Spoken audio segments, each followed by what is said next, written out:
This is the Nightshade Cult, a podcast macabre. We bid you welcome. Enter freely and of your own will. I'm Nick Grimm. And I'm David Graves. And we will be your horror hosts for this dissection of our favorite media of 2023. Good evening. This is one of my favorite episodes. I always really enjoy the year end, so I'm excited for this one. Hopefully you got some good surprises for me to take note of, to check out. I've been curious about what you were going to come up with too, and these sort of more free-form episodes are always a little more fun. It's loose, we get a riff a little bit, and we don't hold ourselves to one selection. We go off into the weeds sometimes. I chose one winner. There's only ever one winner, but I have a couple of, I have some honorable mentions for every category pretty much. And just if anybody was not sure what we do, if you've never listened to one of our year-end episodes, we always choose our favorite album, favorite game, favorite show, favorite movie, favorite book, favorite podcast episode of this podcast. Of which we had 8 to choose from, I believe. Yeah. And a wild card, which could be literally anything that we want, our favorite X. So before we get into these, I'm curious how on scope are all of your choices? Like, are they all spooky choices? I figured our natural inclination was going to point us that direction, but there might be some things that go a little outside of the macabre. Yeah, I don't think all of mine are truly macabre, but I think anybody listening to this podcast, it probably fits into the, someone who would enjoy this maybe. Like maybe not the right genre of music, maybe not the specific games, that kind of thing. But we're all nerds here. Yeah, I mean, the game especially. If you wanted to limit that, only horror games. Yeah, there's not that big a pool to fish in. Yeah, so I mean, some of these, and I mean, some of my stuff is distinctly not spooky, so that's okay. Just it's just good. So I think that's fine. Go. Yeah. So we want to get into our dark tidings. Oh, why don't we do that? And roll for it. I got a 3. 7. Looks like you go first. I go first. Both of mine are obituaries. Oh, man. Neither of mine are, so that's great. Okay, good. It won't be just the people that died at the end of 2023. Just a death fest. Yeah. So first up... Did you choose the Yo-Yo Man? Because that's a sad one right there. Yo-Yo Man or Yo-Yo Ma, the cellist? No, like one of the Smothers Brothers, the 90-year-old guy who was really? Yo-Yo Man. Yeah, he died. Oh. Anyway, sorry, that was my bonus death. That's a bonus death. The Reaper gets one extra this year. Well, that's sad. No, so my first one is the great Kenpachiro Satsuma, who was a kaiju suit actor. He portrayed Godzilla all through what we call the Heisei period. So what years are that for us uninformed? Yeah, so technically the first movie he plays Godzilla in is Godzilla in 1985 or 84 in Japan. So that is technically still in the Showa period. But then the remainder of his films, which went through 1995's Godzilla vs. Destroya, were all kind of in the 90s. Okay. It's that 90s period. That seems like a dope gig to have. It's a hard gig. It's definitely... these guys, the suit actors, risk their lives for this very silly entertainment. They have explosions go off around them. They shoot projectiles at them. They go into the water in those suits. The suits are hot, heavy. You can't breathe in them. They have to basically get by on limited oxygen, and then in between takes, get oxygen pumped into them. Okay, that does not sound like a dope gig. No, it's hard, and it's kind of a very elite group of stuntmen that do this, and stunt women. There are several female suit actors that perform like smaller monsters and aliens and stuff like that. And he was a martial artist. He was a samurai sword instructor. I don't know exactly what the particular martial art is called, but he's from old samurai stock, and he was a real interesting guy, and in later years a fixture in conventions and things like that, and was a really popular guy. So R.I.P. to Satsuma-san. Yeah, so I got a concert tour thing announcement that Black Flag announced the 2024 leg of their My War tour. Yeah, that tour just keeps going. Yeah, they're going to be doing. Of course, they're going to play They're going to play twice in the evening in the show. Play My War as their opening set, and then a second set that does songs from Nervous Breakdown and Damaged. Yeah. And this is the lineup is pretty classic. Greg Ginn on vocals, and then you've got guitars. He's the guitar singer. player. Yeah, you're right. Singer Mike Valley, who I guess he started singing with them in 2020 or 2003. Yeah. And then they have the rhythm section from the band Dark Horse Rising, who's Harley Duggan and Charles Wiley. Yeah, I've never heard of that band. I don't know that band at all. They're from Seattle, yeah, but that's a cool name, Dark Horse Rising. It is kind of a cool name. That. So this just seems cool. I did not check when they're coming through Portland. I figured you would tell me if this was coming through. So yeah, they're playing at the Bossa Nova Ballroom, I think in February. Okay, I'm pretty on the fence about it. I was watching YouTube videos trying to determine if I can get excited for this lineup featuring only one original member. And I'm still on the fence. Although my niece saw them playing this set last year and with her limited frame of reference had a great time at it. Huh. But she went in with very few preconceived notions as to what it was other than an old punk band, and she saw what she expected. But I think when we were young, when we were teenagers and we went and saw old punk bands with no reference, we still had a great time. Yeah. It's because we were young. Yeah. Not because the band was good. Exactly. And so that's the thing. She was like, it was good. She's like, she said, I guess some people were kind of upset because it wasn't the singer they thought it would be or something. Like, who did they think was going to sing? Like, did they think they were going to get Rollins out there or something? I guess some people thought that. I think Mike Valley does his best Henry Rollins impression. Sure, so. And that's all you can hope for. It was like seeing the old Michael Graves Misfits. It was fun for its time. Yeah. I don't know if this Black Flag is as good or as authentic as 95 Misfits. Yeah. Controversial opinion. Oof. Yeah, I mean, they were fun while they lasted, but now we have to completely disavow Michael Graves. He's a douchebag. All right, so what's your next piece of news? Great segue, because we lost an original Misfit. Manny Martinez, the original drummer of the Misfits, passed away for like a minute. Yeah, he's just the drummer. He's the Ron McGovney of this band. He's on the Cough Cool 7-inch and a handful of live shows, but he is the founding drummer of the band. Yeah, and is the guy who introduced Glenn and Jerry to each other.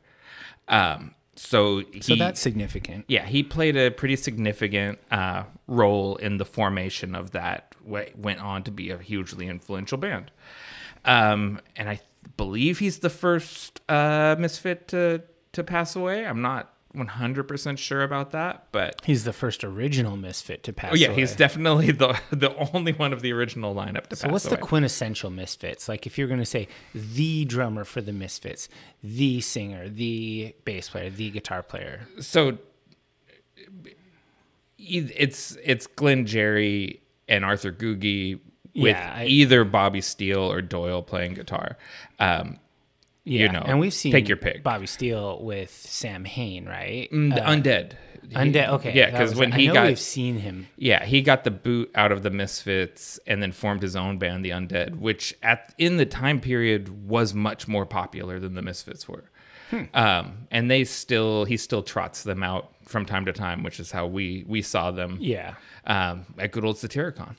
It's a good time. Yeah. All right, so my last piece of news is about the nerdverse, because we're all nerds here. Hasbro. Hasbro has had a rough time of it lately with they had the AI artwork controversy. They had the open gaming license controversy situation. Just another self goal. Yeah. Oh God. Over and over. And now they got another one. Not that I want to dunk on Hasbro, because I'm a fan. But geez, they laid off 1,100 employees just before Christmas. And many of them were Wizards of the Coast employees, which is ridiculous after the CEO was hailing the success of Wizards of the Coast, which accounts for like 40% of Hasbro's total business and is the only reason that Hasbro is doing well and in the green. But basically, it feels like this, nerd culture, not just D&D, but D&D and Magic the Gathering prints money. This stuff, and as well the IP with Baldur's Gate 3 and all of that, is keeping this company afloat, and they just keep plundering it, and they never reinvest. Teams at Wizard of the Coast that had been undermanned for years are further cut, not only, and no hope of getting more help. So it's weird because next year is the 50th anniversary of D&D, and they're relaunching 5th edition D&D with all new player's handbook, DMG, monster manual with revised, updated rules. It'll all be compatible with the existing 5th edition stuff, but it seems like with this gigantic launch where every nerd that plays D&D, not every nerd, but most nerds, are going to replace their 3 core books, or at least their 1 core book. It's next year's a slam dunk. So why are they doing this? I've got a few hot takes on Hasbro. All right. Number one being they're a toy company that thinks that they're a media company. They think they're an IP factory. That's true. And they're much more interested in making movies than they are in servicing their core brands. They're, like you said, plundering. They're interested in exploiting their core brands. They're not interested in building and servicing their core brands. Yeah, they brought a new CEO and brand manager for Wizards of the Coast, and they said that Dungeons and Dragons is under monetized. And it's like, what are you talking about? It's fucking carrying you. Yeah, and they monetize it at every step, right? They microcharge D&D players. Yeah, like there's toys. I bought a toy. I bought a toy from the movie, and there's every book. And if you want to get them digitally, unlike Games Workshop, who occasionally is maligned, if you buy a Games Workshop book, it comes with a code, and you put that code in their app, and then you have full access in the app. They also give away the core rules to their games for free in the apps, and incentivize you to buy the splat books to put the code in, so you have it all. I have my phone. I have all my shit there. D&D, I bought every book. I don't just mean some of them. I have all of them. Yeah, it's true. He's mini shelves upstairs. And I don't own a single one digitally. Why? I refuse to pay twice. Yeah. Well, I'll pay once. I should get them both. You shouldn't. So, preview of later, when I bought the album that we're going to be talking about for my album of the year, I ordered the vinyl and I get a free digital download. Oh, yeah, absolutely. Like, that's how it's supposed to work. So I think Hasbro, they are in the business, or they're trying to be in the business of exploiting their brands. These guys are vulture capitalists. Exactly. The thing I was going to say was it wasn't good to sell to Hasbro for Wizards of the Coast. That was terrible. That sort of thing, this sort of media conglomeration, what's the word I'm looking for? But as these companies just merge and become mega corporations and they swallow up all the other littler ones, it's bad for the marketplace, it's bad for the consumer, and it's often bad for the smaller fish that are gobbled up by the big fish. Very true. The only good thing is that all of this stuff is, even if, like, for example, not to get too deep into D&D, because it's not even in my list of things. When D&D put out a totally bogus, terrible edition, fourth edition, looking at you, basically a board game combined with a CCG, with a loose role-playing framework, it was terrible. And everyone went and played Pathfinder. Went and played Pathfinder. There will always be other games, and so as much they could ruin the official D&D, and everyone would play Tunnels and Trolls or whatever the replacement would Mazes be. and Monsters, whatever. Anyway, so that's all I got for the news. I wanted to attack one more thing. Did you know that Hasbro outsourced producing action figures to McFarlane? Oh, I saw that. Yeah. It's really interesting. Yeah. So that's what I mean about Hasbro has forgotten that they're a toy company that makes toys. They're like literally, we don't want to make G.I. Joe action figures. And it's like, that's actually your only job. Yeah. You shouldn't be trying to make G.I. Joe movies. That's what you should not be doing. You should be making G.I. Joe toys. Yeah, they should license G.I. Joe to movie makers. and that would be it. Yeah, I was looking at McFarlane toys because McFarlane just started putting out some Warhammer toys, which are pretty cool. They're much, much cheaper than the Joy Toy ones from Asia, the Warhammer, which are like $30-$40, but they're super premium toys. The 30-40 is still, that seems like an accessible price point. Compared to I've thought about buying them. Other Asian toys that I might collect. Yeah, you're a toy guy. I've held off because I feel like if I break the seal of buying toys that will never get used, then I'll just buy more toys that will never get used. Oh yeah, tell me about it. I need to just never buy the first one. Sometimes it is totally like that. But I have the same thing with books though. When do you stop? Sometimes I'll see a new iteration of one of the 4 Ninja Turtles, and I'll go, oh, I buy this, and it's like that's a commitment to buying at least 4. Oh yeah, you have to have all 4 turtles. But then, anytime you buy a new turtle, it's a commitment to buy 3 more. But then when they put out Bebop and Rocksteady, you're like, ooh, I love those guys. Or Shredder, ooh. Oh, I know. I was like having an existential crisis over a Shredder figure at Walmart just a couple days ago. Like, I don't have any from this toy line. Do I want this Shredder? If I get this Shredder, what else do I need to buy? Yeah, I can't wait till that tabletop RPG comes in the mail. Oh yeah, so we can play that. Yeah, we both backed it, so we both got. That means we're playing it, right? Yeah, that's gonna happen. It sort of does. You don't buy books that often. I'll buy them and never use them. But if we both bought it, we're playing. We have to. It is that is a commitment, right? Because it was like $100 or to get get both primo books. Pack. Yeah. So we dropped $200. We probably should play at least a session or two. Yeah, I'm down for that. Okay. So let's go ahead and take a quick break. We'll come back and jump into our dissection of 2023.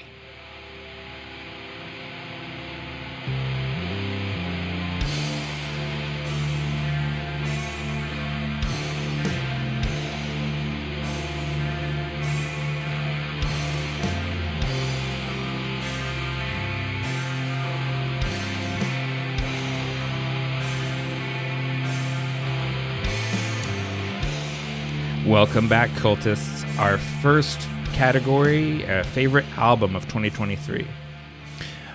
Well, I think I've talked about this album before, and I know I've talked to you about it. I might have talked to the cultists, but I went with Black Braid 2. Oh, yes, you did talk about that. This was a great year for music, from very obscure bands to pretty mainstream bands that all really deserved some talking. So I'll go over my honorable mentions at the end, but Black Braid 2 is the second album from a Native American black metal band that's really good. And this one just never stopped playing in my house. We'd have it just going, or I'd have it in the car. And this is basically a one-man band. He has a live band, but there's just one guy that does everything. And there was really just even some of my favorite bands released albums this year. They weren't better than this. So I'm gonna implore everybody who's into kind of grandiose black metal. I don't know if I'd call it epic black metal. Maybe it's not. It's atmospheric. It's a little more aggressive than atmospheric, but it's just big sounding. That's one of those check things. That out. When we start talking subgenres like that, people that don't listen just think you're making things up. Yeah. When you're arguing over the minutia between epic and atmospheric. Yes. Like, it's just a guy screaming in the woods. Yeah, kind of. So here's my honorable mentions. Enslaved, Heimdall. That was really good. Okay. Metallica, 72 Seasons. Definitely like that album. I spun it several times. I think that there are some great tracks on there. I'm willing to defend that. I think that a lot of people trash these guys because they're old, but really this was a solid album. This is good Metallica. Yeah, I concur with that. Merker Spine. Everything she puts out is gold.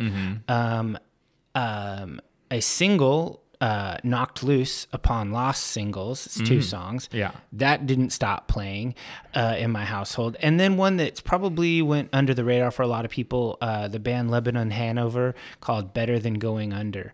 They're kind of a lo-fi post-punk band, and they're super good. I know you would like them because I know the kind of music you like. Yeah. Lebanon Hanover or Hangover? Yeah, Hanover. Okay. Lebanon Hanover. It's so like 2 different cities. It's a duo of people, and they're it's pretty low key. There's like a drum machine, and there's always usually bass guitar is the driving force. Sometimes there's a little bit of jangly guitar. Sometimes there's synth.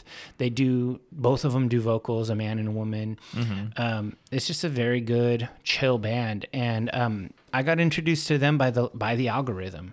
Okay. I put on my I think I put on something like Bauhaus mix. Yeah. And like these guys came up. Okay. And I was listening to all that, and so I explored them further, and I really liked it. So what about you? What's your album of the year?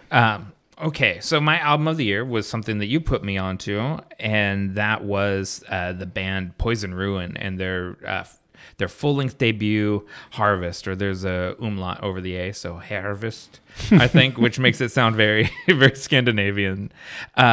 And so they're a punk band from Philadelphia, and they kind of introduced me to this subgenre that I was not aware of called chain punk, which is a loose kind of subgenre. It's almost more of an aesthetic than it is a subgenre. But a lot of medieval weapons and spikes and chains and things like that in the aesthetic, and a sort of dungeon core sort of vibe. And Poison Ruin sort of epitomized that. But they go a little bit deeper into it and incorporate also dungeon synth and a little death rock. And I just thought the band just really kind of captured my attention. And you had sent me a link to them, and then just like say maybe a day or 2 later, Cultist James sends me a message with a link to them in it, and I was like, okay, this is like, if 2 people are saying you're gonna like this, I will. Same thing with Black Braid. You sent me a link to them, and then Cultist Amber was like shortly behind with like, have you heard this band? And sends me a link to it. And it's like, when 2 people within days send you a band, you should definitely give them a listen. Yeah, usually your friends know what you're into. So let's listen to that Black Braid track, and then we talk about it, and then we'll listen to this song Harvest after that.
So that song pretty much doesn't really relent. This represents the heaviest and most aggro of what the album has to offer. Yeah, I actually thought at the outro it was gonna get soft and pretty for a second, and then it kind of came back hard again. Yeah, it does do some of that.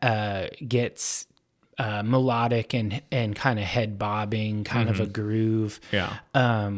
And it does that throughout the album, but this is a song that kind of represents the most, ripping and tearing that it's gonna do. Yeah, it's pretty. Yeah, and we were talking over it while we were listening to it and kind of debating sub classifications of black metal to put it into. I really don't know. I defer to your if you want to say epic, this is really like second. It's really reminiscent of the second generation bands. Like this sounds like earlier Satyricon. Yeah, like Nemesis Divina, or maybe even some of that mid-period Dark Throne before they got all black and roll groove, etc. Before the crust punk era. Yeah. It's not quite as polished. It's not keyboardy like in Emperor. Yeah. But it has that epic sound, but it always comes back to the riff. You can tell the writer is a guitarist. Where are they from? The Canadian Black Braid? No, I think they're from. I don't know. It doesn't say. It doesn't say here in the little bio that I got, but I believe they're from like the Midwest or something. That's just off the top of my head. Minnesota or something like that. Yeah, the northern tier. It's got northern vibes to it for sure. Yeah. I just Googled that real quick. They're from the Adirondack Mountains of New York. Okay. Yes, so that's definitely up north. It's in up and there. The guy's name is John Krieger. And he has a pseudonym, a native word that I just can't pronounce. I'm not going to destroy it. It's in the Mohawk language. I know. I always regret and it means going for the witch hawk.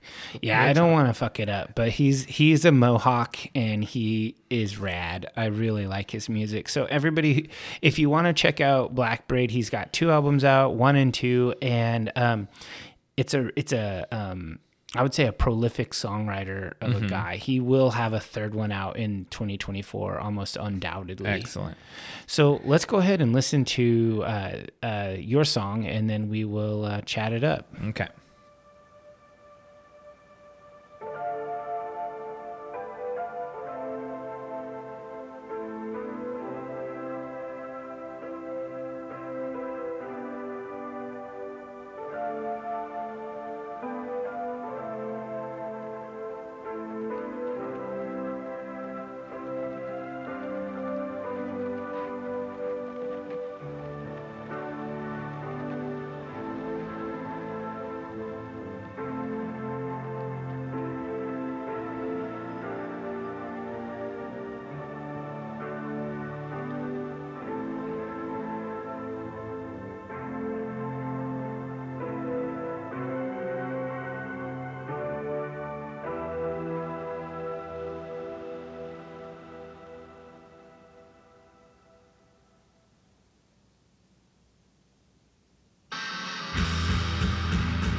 All right, so that was the title track off Poison Ruins' debut album, Harvest.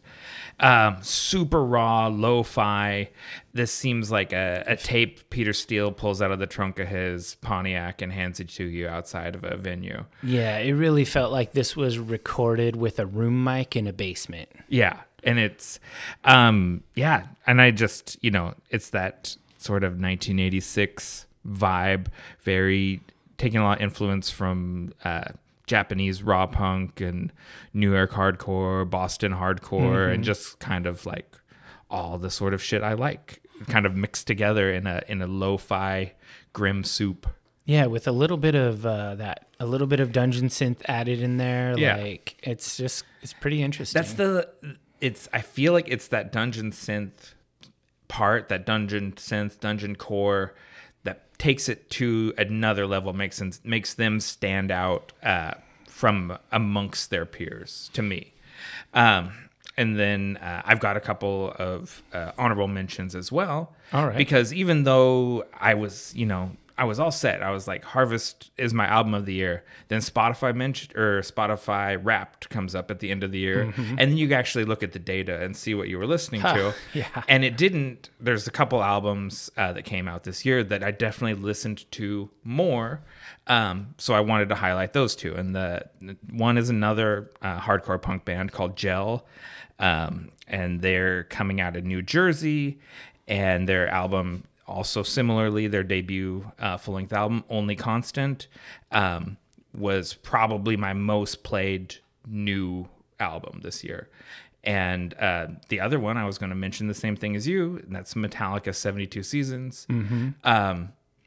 It was the album that made everyone remember why they liked Metallica so much. Yeah. It really gave you the Metallica feels in a way nothing has in 20 years. Yeah, it was a metal band playing metal.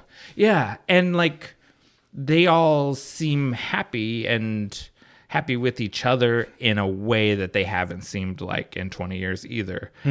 Or longer, actually. They haven't seemed like that since ever. They've never been happy with each other. They've always been kind of a contentious band.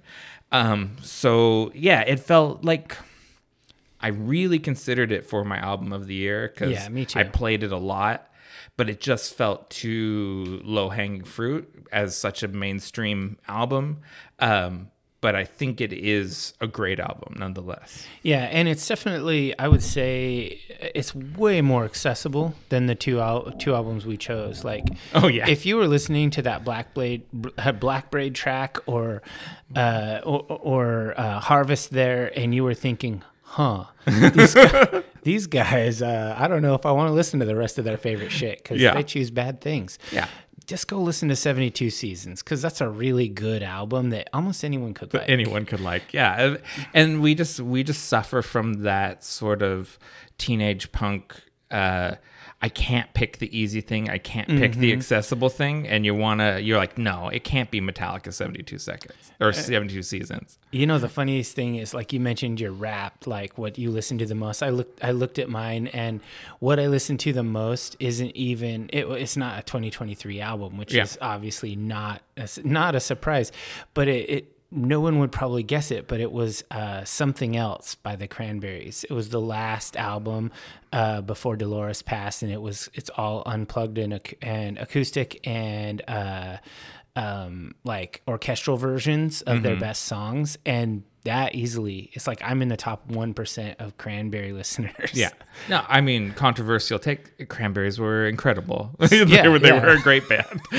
So I confront and say that all these black metal bands are the best or whatever, but that's actually what I listened to the most last year. Yeah.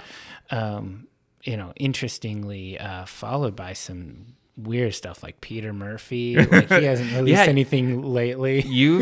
I love that you've gotten into this post-punk and goth stuff after really resisting everything but Sisters of Mercy for the longest time. Yeah, I listened to a lot of Bauhaus, a lot of Joy Division, even started liking Susie and the Banshees. But I gotta say, only the earlier stuff. I feel like this is totally a tangent on music, but I kind of feel like there was the initial amazing spark of the goth movement, and some of those bands just put out these phenomenal albums.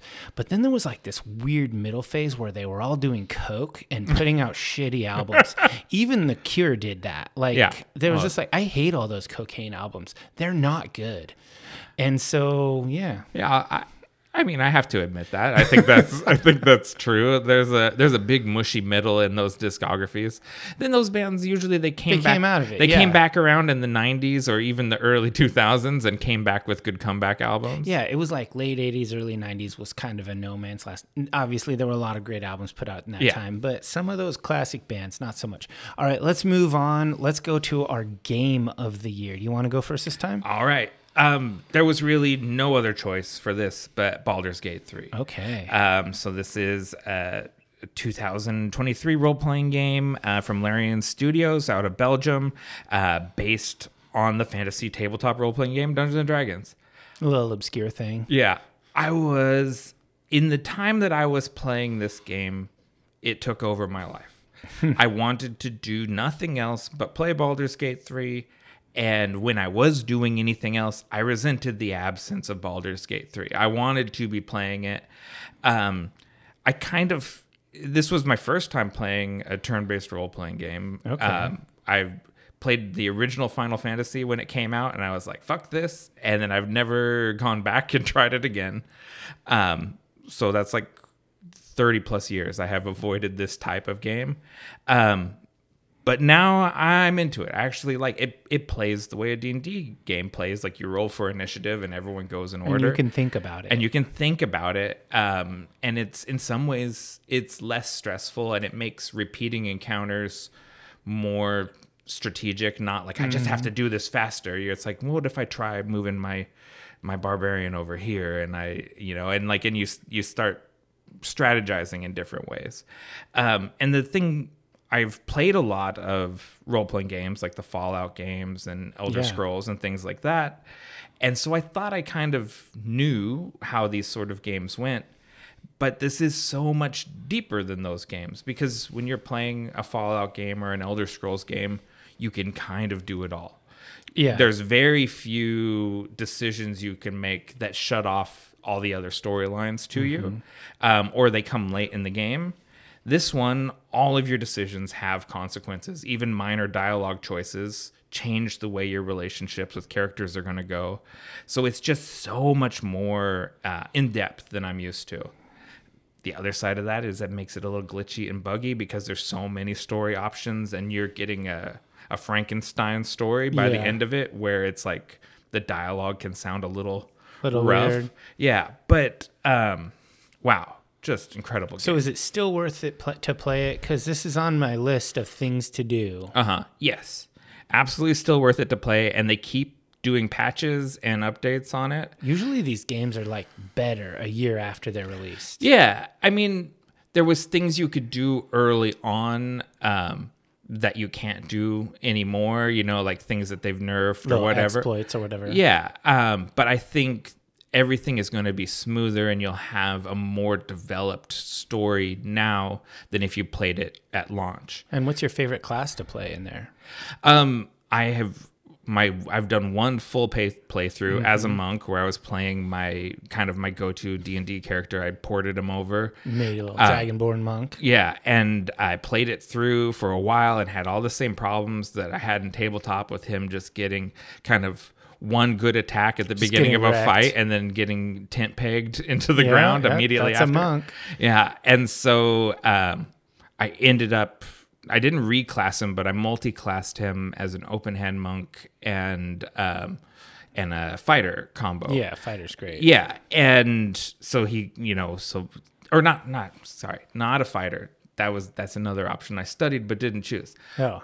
Open hand monk and rogue thief. Oh, okay.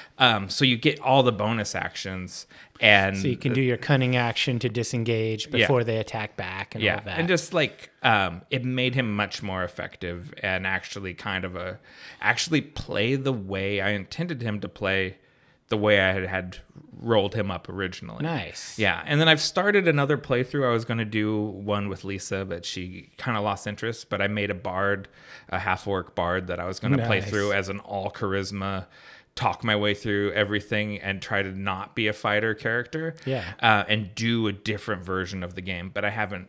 That's very early days. Okay. Yeah. And I hear you can play this game with friends, like on PlayStation Network or whatever. Yeah, totally. You can play cool. You can play with other people. You can play local co-op too, like in the same room, which is pretty rare these days. Most games don't do that. So if I just hand carry a second controller, she can play one of the characters in there. And okay, that's pretty cool. Yeah. You could definitely, and you've got a big enough TV that when you split screen it, it won't be microscopic, so that'll work. Yeah. Oh, that sounds totally sounds like a winner. Yeah, and I don't have a runner up because I think it was the only new game I played this year. Okay. What about you? What do you got? So I was going to say my honorable mentions first because I made no time to play video games this year. I normally play video games a lot, and so I really wanted to play Baldur's Gate 3. So many of my friends have played it and just talked it up big time. Also, I didn't play Cyberpunk 2077 Phantom Liberty. I was thinking that was going to be your choice. And I wanted to. I still haven't. I should. I just haven't made the time. It's disingenuous to say that I didn't have time because I did. I just didn't make the time. What I have been doing is I've been painting models, a lot of models. Okay. So I chose, and even this year, it was timely because Warhammer 40,000 released a 10th edition this year in October.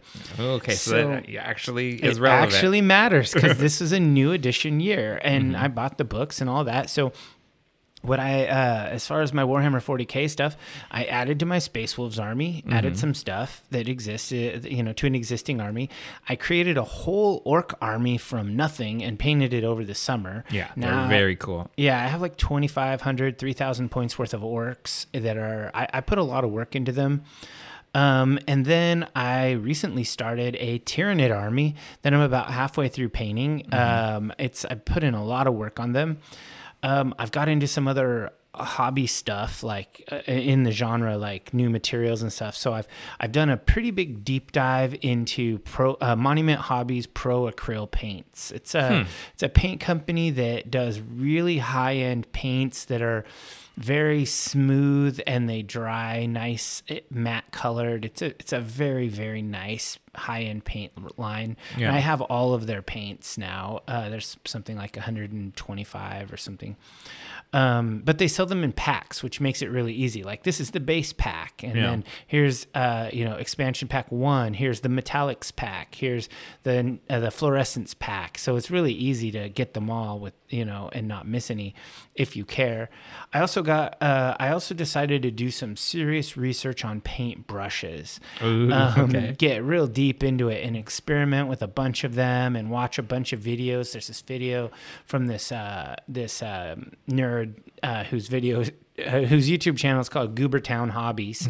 Okay. And he is actually a chemist by trade, and he does he has a video where he looks at all the paintbrush fibers and everything under a microscope and does different things to them and then tries to recondition the brushes and all this stuff. And so after watching Brent at Goobertown do all this stuff and do a bunch of experiments of my own, nerds, if you're curious, what are the best brushes? Look no further. I did the project for you. You just need to buy Winsor & Newton Series 7 Kolinsky sable hair brushes. Those are the brushes. They're the best. Nobody makes a better one. They're old ladies in England that hand make them. So you pay like $20-$30 for a brush, but it should last forever because it's a Kolinsky hairbrush. You can recondition it.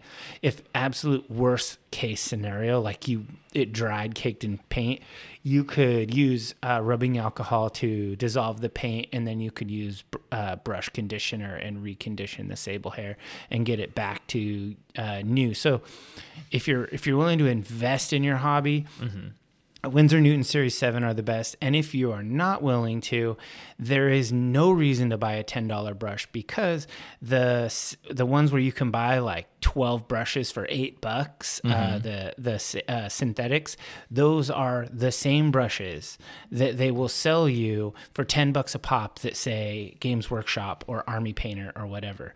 So buy the Mondo pack for $8. And I use both. I use the high-end brushes for all my acrylic stuff, but never for metallics, and I don't use them for washes either.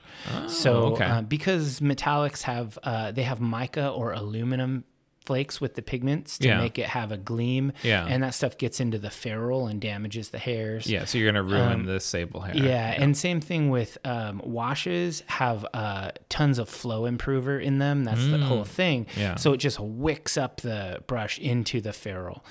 Just because of the flow improver. So the economy brushes have a place. Oh yeah, you have to have them. Like you don't want to use a nice brush for those things, or like basing paint that has the grit in it and stuff.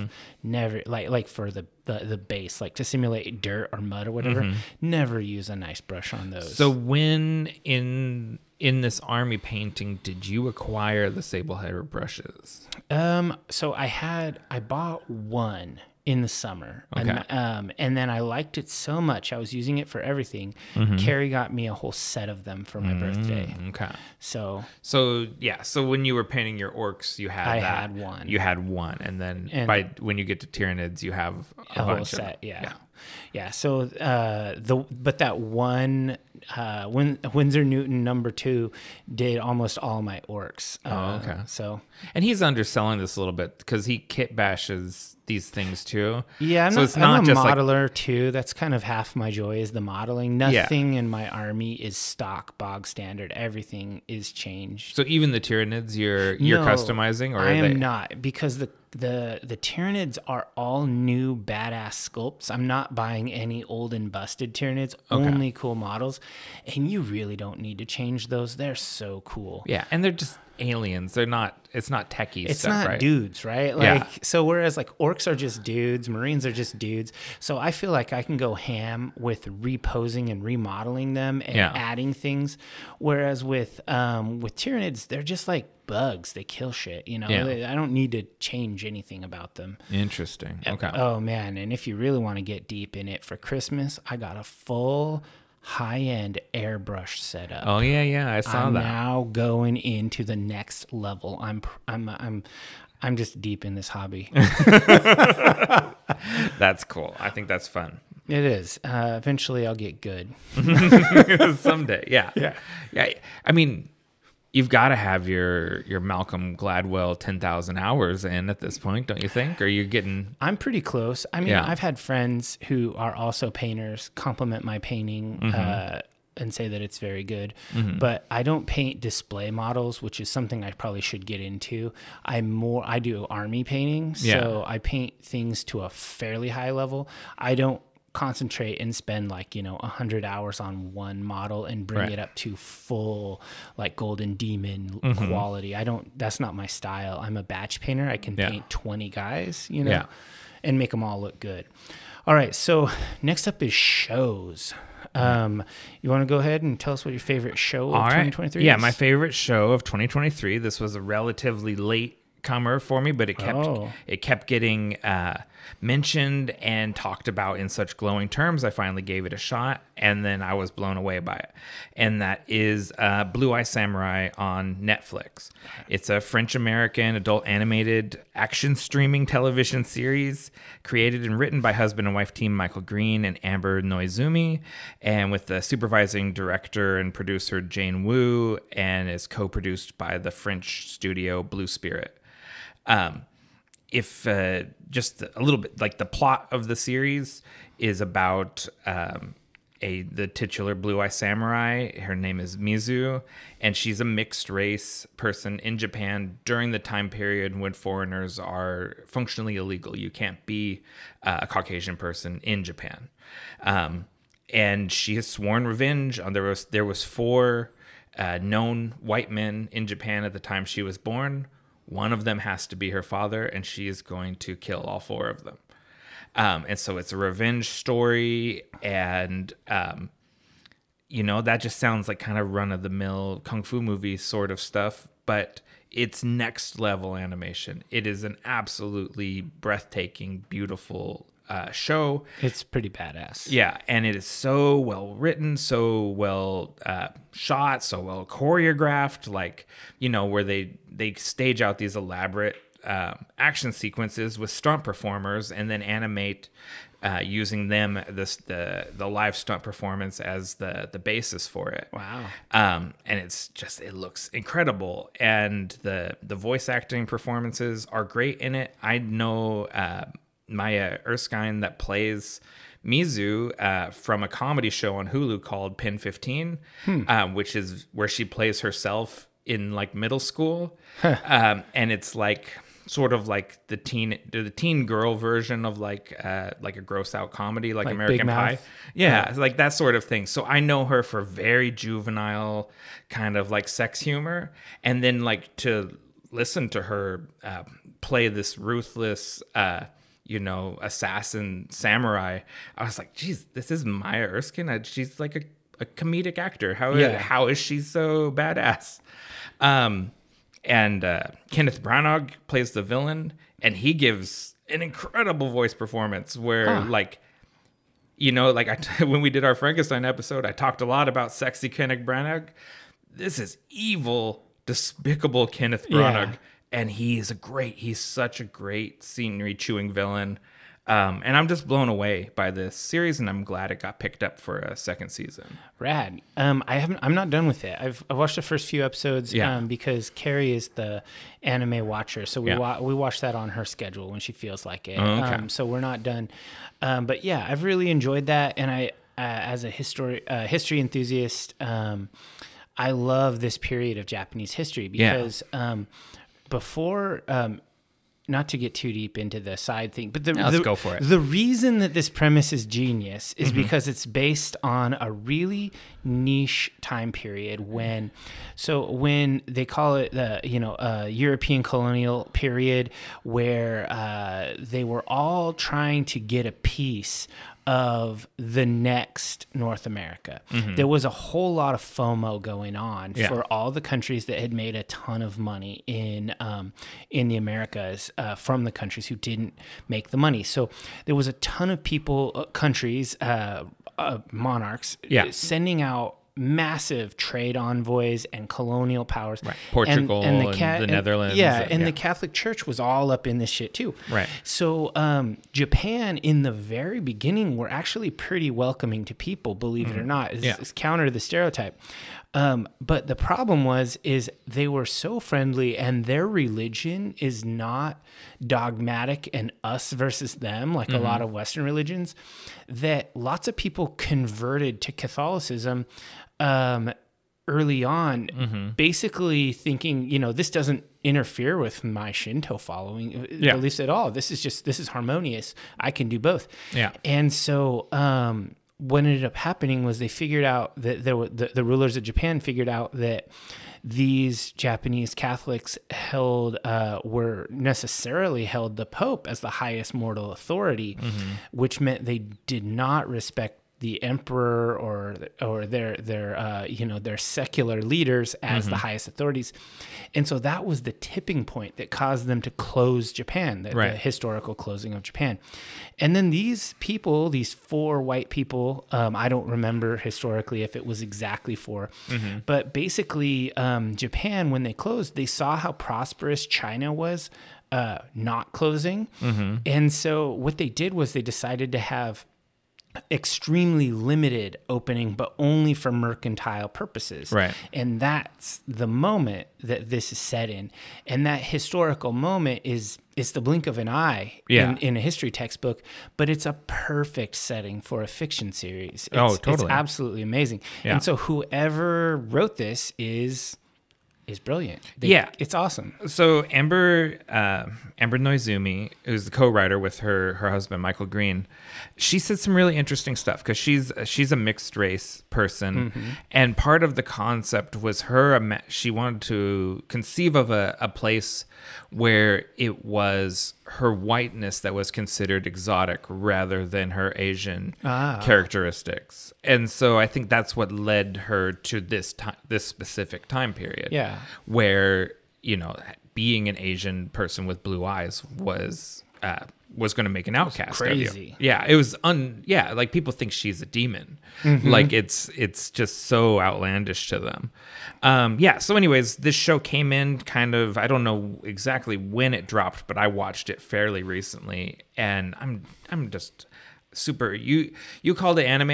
I figured that's controversial to say that. Yeah, whatever. My personal rule is if Japanese people use the term, then it's appropriate. Like same with kaiju. Like people will debate whether an American movie can be a kaiju movie. Yeah. And it's like if a Japanese audience would call it one, then it is.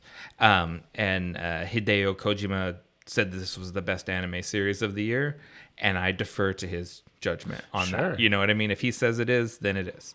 Some of my honorable mentions. Reservation Dogs and Ted Lasso both concluded with their third season. Reservation Dogs, we've talked about it on our older podcast. It's one of the best shows to ever have existed. But it was not a new show, so I didn't want to use it as my show. It's a returning show. I was a late adapter to Ted Lasso, but it's as good as everyone says it is. It's definitely worth watching. Yeah, I haven't watched it at all. Yeah, you don't have Apple. Yeah. It's just...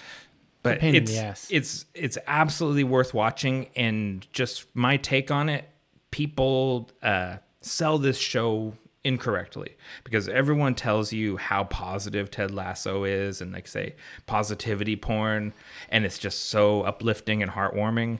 And then the character Ted Lasso over the course of 3 seasons is going through a devastating divorce and having a real mental health crisis. Like he has panic attacks and he's really, really struggling with like what's going on in his life. And I was like, this is not positivity porn. This is like heavy, real life shit. Like in the same way that Reservation Dogs is heavy, real life shit. It's not a sitcom. It's funny and it's sad and it's everything. So those were my honorable mentions. What about you? What's your show of the year? So I had a hard time with this because there were a ton of great shows. So I just made a list, and I started my honorable mentions list, and I just decided I'm just going to pull one off this list. Just a random one? Well, I'm just going to, after I'm done adding to this list, I'm just going to choose one. Okay. And I decided on Reservation Dogs season 3. Even though it's a season 3, because it's the last season, we won't be getting any more. Right. I think that it was an amazingly strong season. Yeah.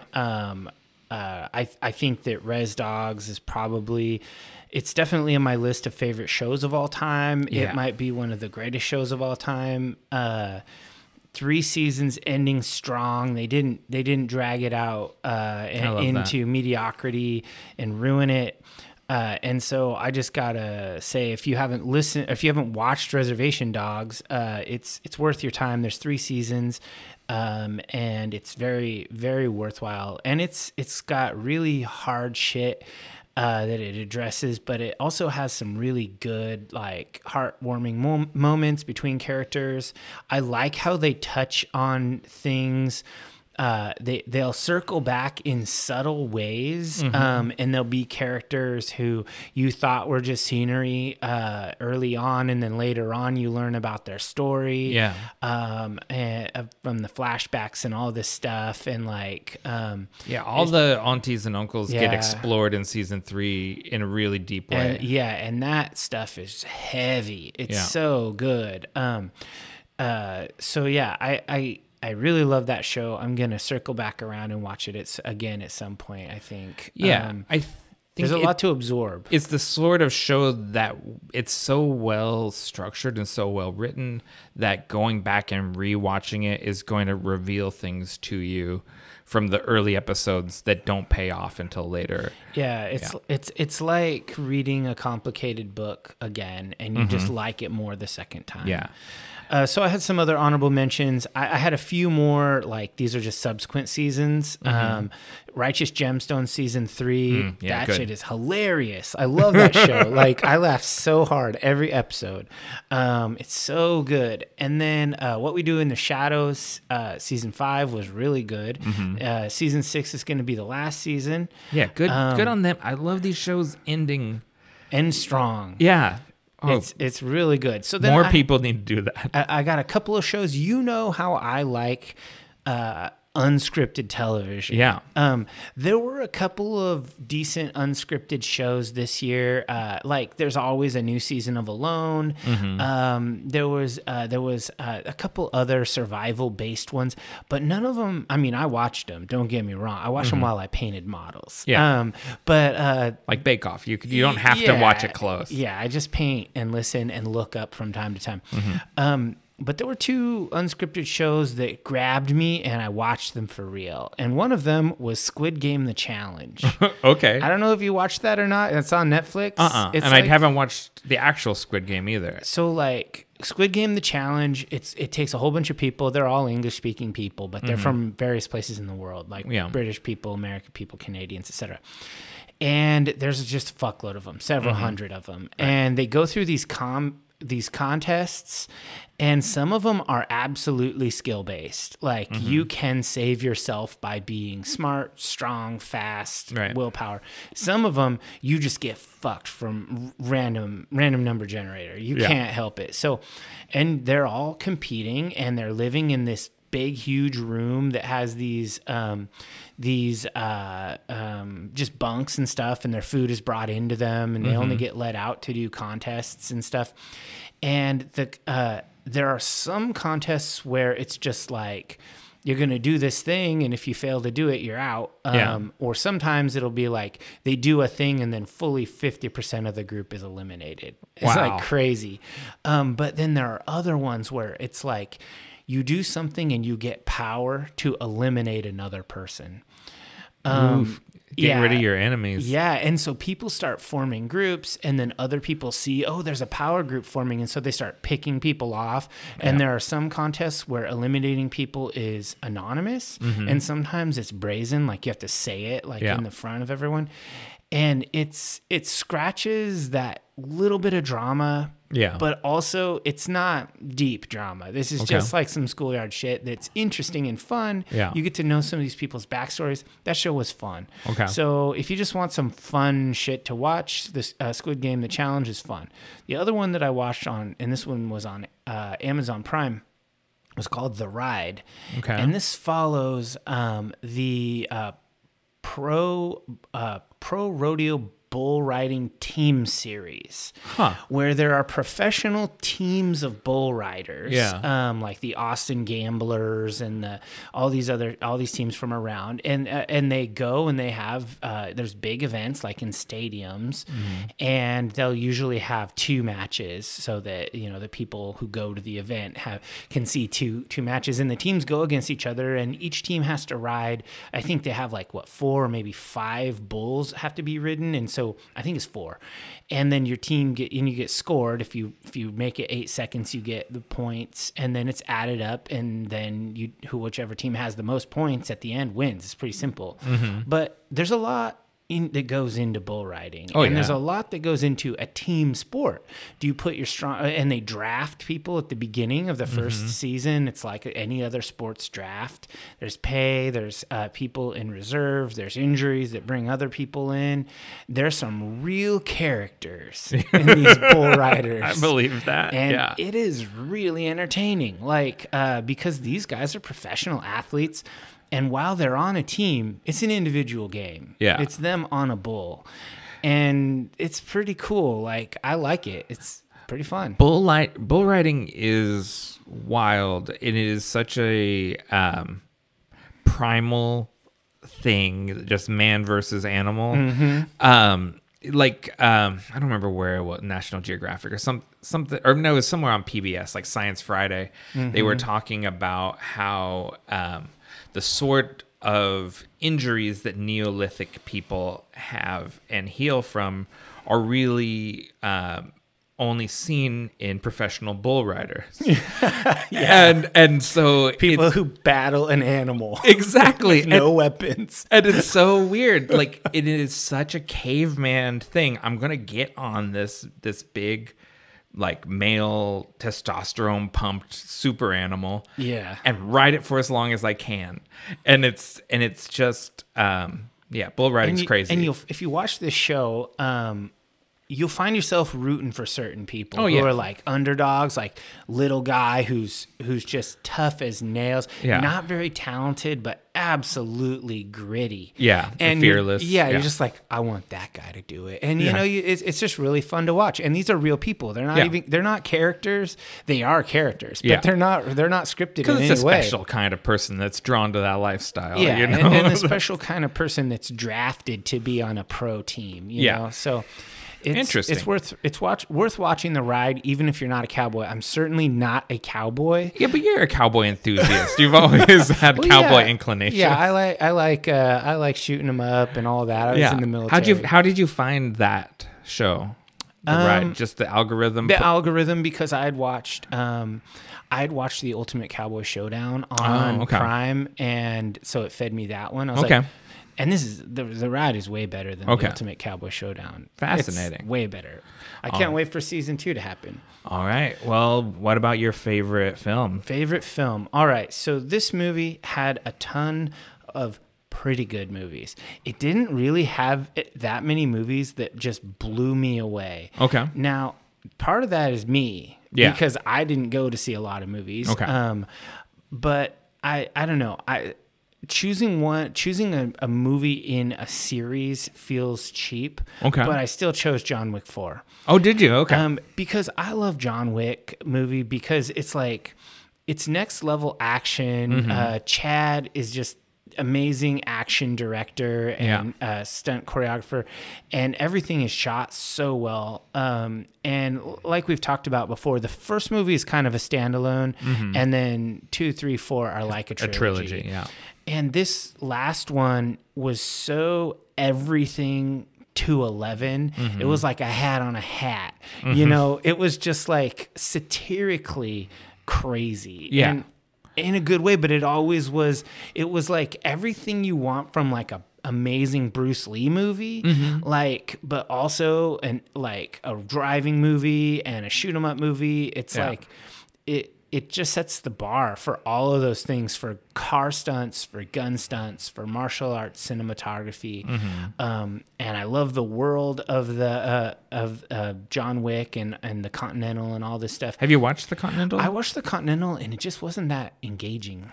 It felt slow as hell. Yeah, it sort of like when it kind of came out, it just sort of fizzled away, and I actually never even got into it. I watched it, and I won't say I was bored the whole time, but your eyes tell me you were. I started painting a lot. Okay. You powered through it. I painted through it. So I got my honorable mentions. Okay. Dungeons and Dragons, hold on. Honor Among Thieves. Let's pause on John Wick for a second, because I want to ask, what's your favorite sequence in John Wick 4? Which of these incredible, the staircase fight, the Arc de Triomphe? It's probably the Tokyo fight. Oh, at the beginning with Hiroyuki Sanada. Yeah, you have to go with Hiroyuki Sanada. I mean, that scene is amazing. I love all the tropes. I love the sakura blossoms in the wind. It's just so. I mean, and I went to Japan this year, and I love Japan. So John Wick goes to Japan just to get the scenery for those sequences. Yeah, that was my favorite scene. How about you?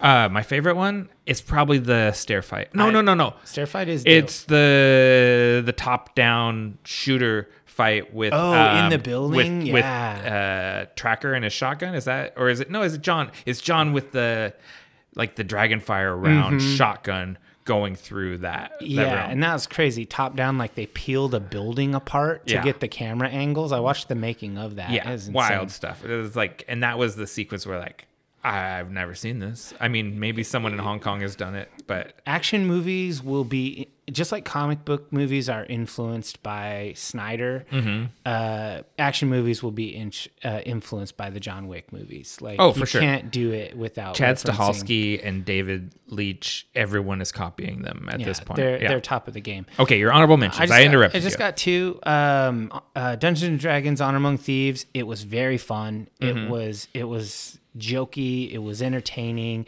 You had some good straight up D&D moments. And then another honorable mention: Renfield. Those are both fun movies. Great movies. I like both of those. So, how about you? What was your favorite movie?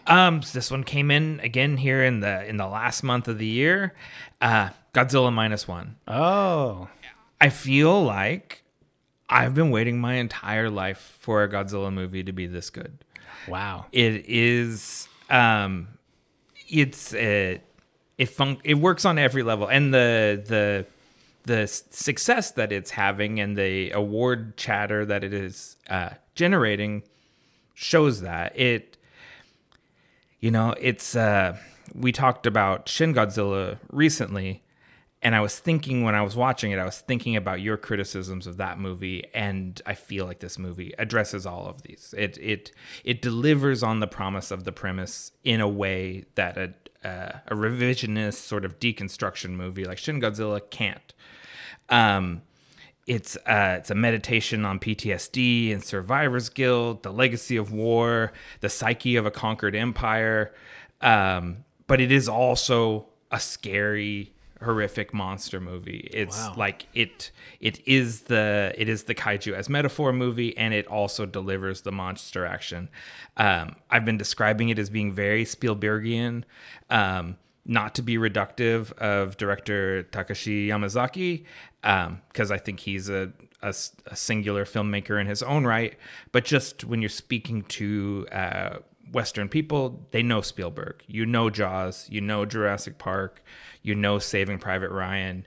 You know what kind of movie Spielberg makes, and it's that kind of movie where it's like there's a touching human story that's tender and sad and deep, but there's also big action and there's also scares. And it's just an excellent movie, and they have submitted it for awards in all categories for the Academy Awards. Wow. And they're on the short list for visual effects, which is bonkers because it was a budget of under $15 million. Jeez. So it is going up against movies with $200 million budgets and making them look pitiful. Like, it's a gorgeous movie. It's a deep movie. It's everything. So that was my movie of the year. And then my honorable mention is a twofer, Barbenheimer. The dual release of Greta Gerwig's Barbie and Christopher Nolan's Oppenheimer in the same weekend kind of set film Twitter and the whole cinephile community. Everyone went bonkers for these movies. And they're the number 1 and number 3 movie of the year box office wise. And they're actually, like among the very best movies of the year. Nice. So sort of like Metallica, I felt like I couldn't pick. You can't pick Barbie. I can't pick Barbie from a movie of the year, but it deserves it. Like, and so does Oppenheimer. Okay. Both excellent films. Interesting. I haven't seen either of them. Yeah. I don't know if you'll like either of them. Barbie's kind of too much of a musical for you, and Oppenheimer's a 3-hour Talking Heads movie. So yeah, I was looking at like, I just did a little Google searching, like best movies of 2023, and there were a few in there that I saw that I missed that I want to see. Like Last Voyage of Demeter was that's good. Looked good, and that you'll like. We talked about it, and but a lot of the things is like pass, like just things I'm not interested in, and that's okay. Yeah, I think Oppenheimer is probably a hard sit for you, but it's absolutely worth it. Like, it's just it's heavy. It's a thriller that takes place mostly in like closed rooms with people sitting around tables. You know what I mean? Like, just being questioned or delivering dry dialogue, but it is like a white knuckle, like it's it's weird how much tension Christopher Nolan can wring out of something that has a foregone conclusion. You know he's going to build the bomb. You know they're going to drop it. You know all this stuff is going to happen. But you're still tense with the anticipation when they test the bomb. Yeah. You know, like, because Christopher Nolan, here's a hot take, really good at making movies. Yeah. Yeah. Someone should give that guy some awards or accolades. Something like that. Yeah, I think this year's his year. You think so? He'll get something. You know, I mean, I hope he gets it over Scorsese or Ridley Scott. Not that they don't deserve it. They just have kind of had their time, and it's more his time now, I think. Or if Greta Gerwig comes in and gets Best Picture for Barbie, that would be incredible. Yeah, that movie is so not me. But oh, no, it's not a Dave movie, but it is a good movie. Yeah, I've heard good things. So, book. What's your best book of the year? My best book of the year is The Last Action Heroes by Nick DeSimlian. I mention the Empire podcast fairly regularly on the show. They're a big influence on me. They've partially inspired me to want to do a podcast.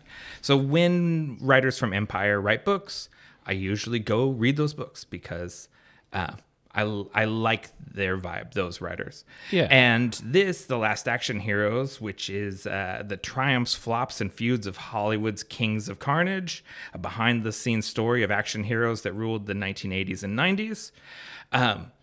These are the movies I grew up on.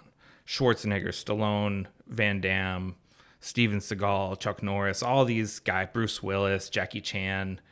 I'm probably leaving out some of them, but it covers that period of time, basically the rise of these guys, with Stallone coming out with Rocky and then First Blood shortly thereafter. And this sort of industry that came up through that time period built around very muscular men killing people in sort of 90-minute cheapy movies. And these guys became huge movie stars, larger-than-life personalities. To me, growing up, they were like demigods. Like Arnold Schwarzenegger was like a superhero that came to life. And yeah, for sure. Ditto with all these other guys. So I thought this book was just really fascinating, getting into the behind-the-scenes stuff and their psyches.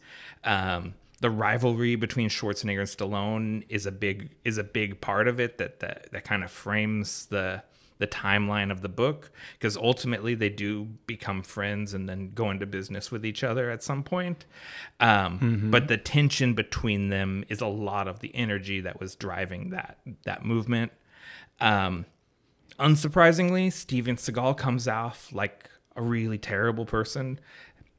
He seems generally like the worst of all of them. Yeah, like, I think he is. He seems legitimately awful. Like uses his power for bad in a lot of cases. And I didn't have a great opinion with him to start with, but I came away with a worse one. So that book I thought was really excellent. And then my honorable mention is one that I just started yesterday and I haven't been able to finish yet. But that is Opposable Thumbs by Matt Singer. And it is a similar sort of behind the scenes look at the life and times of Siskel and Ebert. And, talk about influences. They're also a big influence on me. I go and I watch their old movie reviews and I read the stuff that they wrote. And so it's very fascinating to me to kind of watch how these guys who were bitter rivals that legitimately hated each other and were in a big competition with each other became close friends over a period of like 30, 40 years. Yeah, that does not sound like the sort of thing I would read, but yeah, it's not your flavor, but I've got like 3 hours left, so I couldn't make it my book of the year. I haven't finished you're not it. Done. Yeah. What about you? What's your book of the year? So I listened to just a shit ton of audiobooks this year. And probably more than ever. Like I listened to so many of them over the summer. But not a lot of them were released in 2023. That narrows it down. Yeah, it really does. I listened to tons of classic series. I did several re-listens. I looked at all the ones released in 2023 that I listened to, and I looked at various books that I bought this year, and I narrowed it down, and this is the second book in the Unorthodox Chronicles. It's called Long Past Dues by James J. Butcher. It's Jim Butcher's son. Okay, yeah. And he writes in a different. It is an urban fantasy world. It is, but not the same. No, it's got its own rules. It's got its own style. It's very different than the Dresden verse, where wizards and all of that are under the radar. In this world, it's all above board, and there's literally a government agency that regulates and manages. They're called auditors, and the main character becomes an auditor in book 1. And so this book 2 is really good. It's a nice romp into more of the universe. For fans of Dresden Files, obviously. For fans of anything where the character isn't a badass powerhouse, where the not a Jack Reacher, where he's just kind of this character's getting by. He's figuring it out as he goes. He's got a partner who's a grizzled old, I'm too old for this shit kind of guy called the Huntsman. And he's got kind of this goblin, not really a goblin. He's like a spirit, like, I don't know. He's sort of a goblin, ally, frenemy, that helps him out here and there. It's just a really fun, relatable guy in an interesting, weird world. So I really, really enjoyed Long Past Dues. And so, I mean, when they announce a third book, which he will inevitably do, I will pre-order it. I will spend my money before before sight unseen. My honorable mentions are more, there's a few more, just sort of what I would call light fiction that's not really substantive, heavy reading or anything. There's one in the 40K universe called Gene Father. It's by Guy Haley. It basically goes back and forth between two of the universe's most notorious tinkerers who tinker with human and alien life and technology. Fabius Bile, who's a chaos space marine, apothecary who does all kinds of crazy gene splicing mutation stuff, and Belisarius Call, who is he's an Imperial. He's part of the Adeptus Mechanicus, and he does all sorts of technological experimentations and things, and cloning and all this crazy stuff.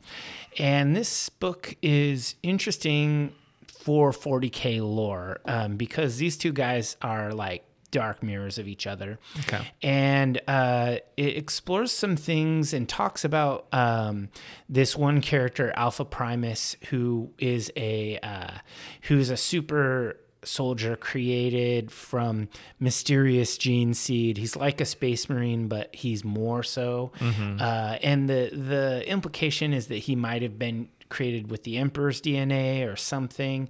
There's just a lot of interesting framework set for this for future crazy wonky shit in the 40K universe. Anybody who is into that is into it.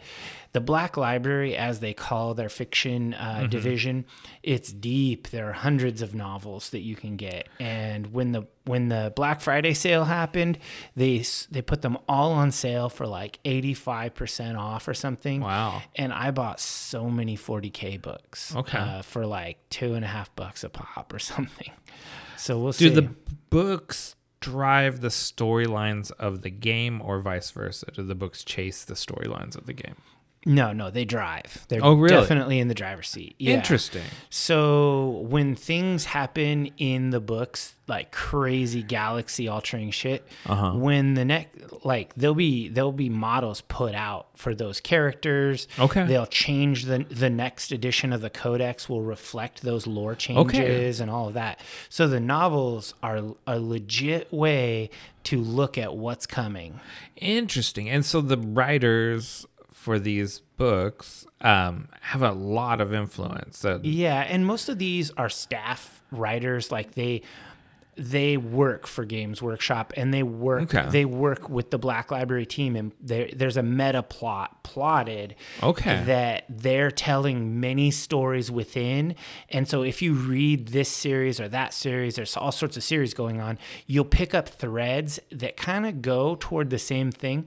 There's this one author that I really like, Dan Abnett, who's written several really great books about this Inquisitor Eisenhorn, and his various retinue members have split off faction books, like splinter books, and he said that he's ready to publish the next book, but he can't yet because it gives a big reveal that's supposed to be put out at a certain time for proper continuity's sake. So all of this stuff, all of these authors, they know what's going down way in advance, and they write the cool stories surrounding these plot lines, and they drive a lot of the cool plot lines. So I really enjoy it. It's interesting. It almost sounds like a writer's room for like a TV show or something like that. Interesting. Yeah, for sure. And there are some world-class quality writers, like Aaron Dembski Bowen is, anything he writes, you'll root for them. Yeah. Like, he wrote the Night Lords trilogy, who are Chaos Space Marines,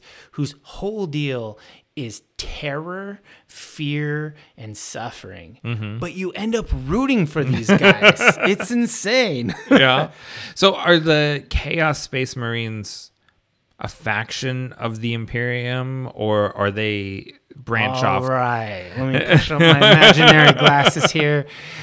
So without going too deep in it, but basically in about the year 30,000, there was a war master. So 10,000 years. 10,000 years ago, which was, 28,000 years from now. Because this is all Earth. These are all people. Anyway, there was a faction within the Space Marines that believed that the deification of the Emperor and the worshiping of him as a god and all of that was wrong, and that he was a man and you shouldn't do that. And so there was a big thing led by Horus called the Horus Heresy, and basically a whole bunch of legions of Space Marines were like, no, we're with Horus. That shit is whack.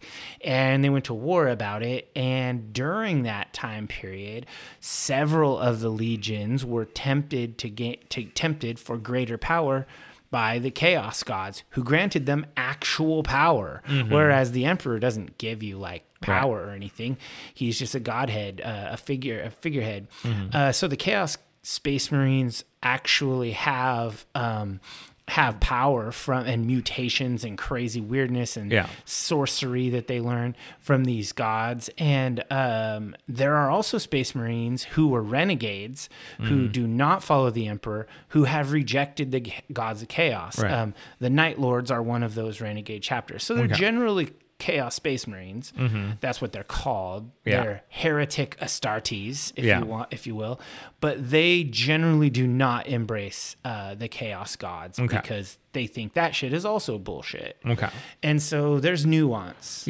So no, they're not. They're not in the Imperium. They are a faction. They are a faction of a faction. Yeah, there's basically 3 mega factions in 40K. There's Imperial, and then there's Chaos, and then there's Xenos, which is all aliens. So it's basically like fascist humans, renegade humans, and aliens. That's a lot of 40K. I mean, but it comes up a lot. It does. It never hurts. It's a great fandom, even for people who don't want to paint models. If you like really cool fiction with deep sci-fi lore, the 40K universe is awesome. Well, and it's really weird because there's because of when it came out originally in sort of the middle 80s in the UK, it's also tied in with like crust punk and power violence and all these sort of musical genres. And, there's bands like Bolt Thrower. And so it's, there's considerable crossover with like the extreme music world too, between, the gaming fandom and the music. Yeah, and it's going places. There's Henry Cavill, and they finally inked the deal. They've started motion on the Amazon cinematic universe for 40K and all of that. It's all real now. That'll be interesting. I bet we get Highlander first. It's being made, not just the other shit hasn't even been written yet. Yeah. All right, so podcast episode. What do you got? My favorite episode was the Wolfman. Oh, okay. I thought we were going to go the same one, but we didn't. Yeah, and so that was just a really fun episode, and it's a good movie. It was a good movie, and that was the big surprise because I didn't like that movie originally when I first saw it. It really, certain things like Sir John being a werewolf really stuck in my craw for some reason because I was being a purist or whatever. But I came back to this movie having watched a lot more movies, and it was so much better than the previous Wolfman movie. Yeah, well, wait. Oh, the Wolf. Yeah. I put them on a par with each other. I gave them the same rating. But it was more. It was definitely more of a gothic horror. But anyways, that was just a lot of fun for me to just enjoy a movie so much that I really had low expectations for. And then you also liked it, and so I thought we had a really fun conversation. Yeah, what about you? I agree. So I liked episode 1, Bram Stoker's Dracula. Oh, that was fun too. That was the best movie we've reviewed on this podcast. It's my favorite movie that we've reviewed, period. It's one of my favorite movies. Yeah. Definitely not, it's not my absolute favorite, which sticks with Blade Runner. Nothing has ever dethroned Blade Runner. But that's a pretty gothic movie too. It is. It's noir as hell. They go with each other. The Wolfman and Bram Stoker's Dracula are of a piece. Yeah, I really like that, and I'm looking forward to the next Wolfman that's coming out. Me too. I want to see that. We'll have to cover it. So who? Just to tangent a little bit there, because we're talking Dracula. Yeah. Your Dracula Mount Rushmore. Oh. 4 faces on Mount Rushmore. Obviously, Bela Lugosi, Christopher Lee. Gary Oldman for sure. Who's Dracula number 4? Oh man, that's a tough one. Because really, you have the best Draculas on there. I mean, but it actually has not just vampires; it has to be Draculas. Yeah, and most people just play it once. I mean, including Gary Oldman, but he did an iconic performance. Yeah. So one more person, one more face up on the side of that mountain. I don't know. I'd have to really research it. It's tough. Do you have one? I really don't. I mean, but who's your number 1 Dracula? Who's the Dracula of Draculas? I mean, I think the platonic ideal is always going to be Bela Lugosi. You always think Bela Lugosi? Yeah. That's who, when you do, if you're like, talking a Dracula voice, it's going to be kind of a cartoon of him. Yeah. I mean, the 4th slot on that Mount Rushmore is probably Count Chocula. Adam Sandler's Dracula from Hotel Transylvania. Yeah. It's the cartoon Dracula. Yeah. But that's an impression of Bela Lugosi. Yeah, I know. So I love Christopher Lee's Dracula. It's so good. Like, I like how he's way more physical than Bela Lugosi. Yeah. He's an extremely good physical actor. Obviously, he's an amazing swordsman. Yeah. He is a soldier. And he played it more than anybody. Like, he played Dracula so many times. So for me, Christopher Lee is the Dracula's Dracula. Yeah. Like, he's the guy, but I mean, nobody looked like Bela Lugosi. Yeah. But I would argue that that the Bram Stoker's Dracula, when he's in the Victorian gray clothes, sexy Oldman Dracula, sexy Dracula, that might be the best looking Dracula of all. It is, because he evokes the historical Vlad Tepes in a way that no one else does. Yeah. Not even Luke Evans really looked like Vlad Tepes. But I think Gary Oldman has the right features. Yeah. And he looked really good in that. All right. Over the course of this podcast, this is our challenge. We need a 4th face on the Mount Rushmore of Dracula. The only way we're going to do that is by watching more Dracula movies. It's our burden. Yeah, it's a burden we'll have to bear. All right. We're down to Wildcard. Oh, the Wildcard. Yes. You want to go first? No, you can go first. Okay. My wild card is the year of the strike. As of December 21st. Oh, that's a good thing? There have been 406 labor actions at okay. 677 locations across the U.S., according to a 2023 Cornell University Industrial and Labor Relations Tracker.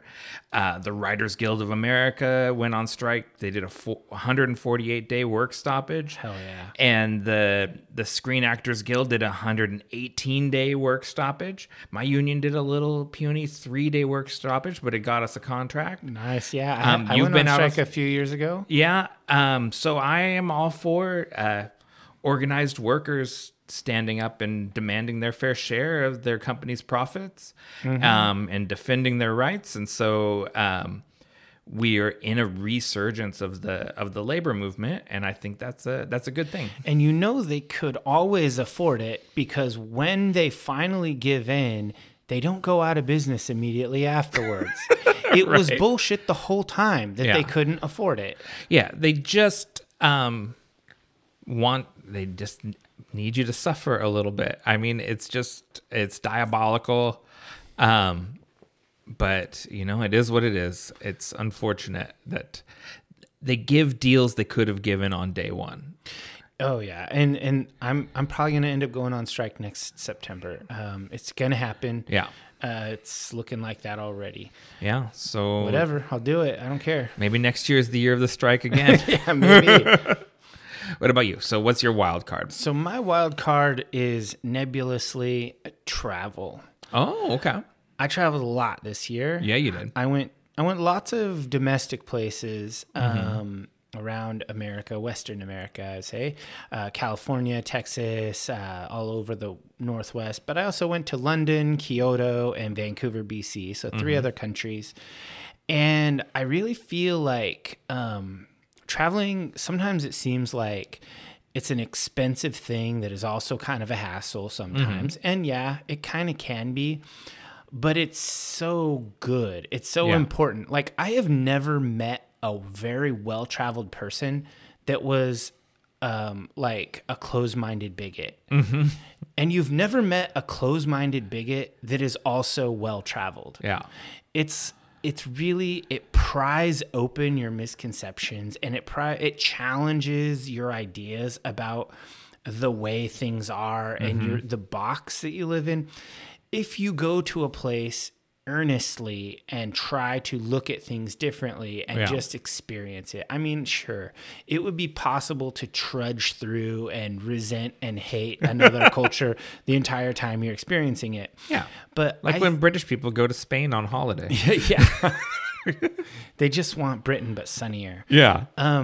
But basically, I feel like the more I do it, the more I want to, and the more I want other people to. Because whenever I talk to someone and I never leave, I never do anything, I'm just like, you got to. Yeah. This is your thing, this little town and this little job and this thing. If this is your whole thing, that sucks, because the world is so fucking cool. There's so much cool stuff.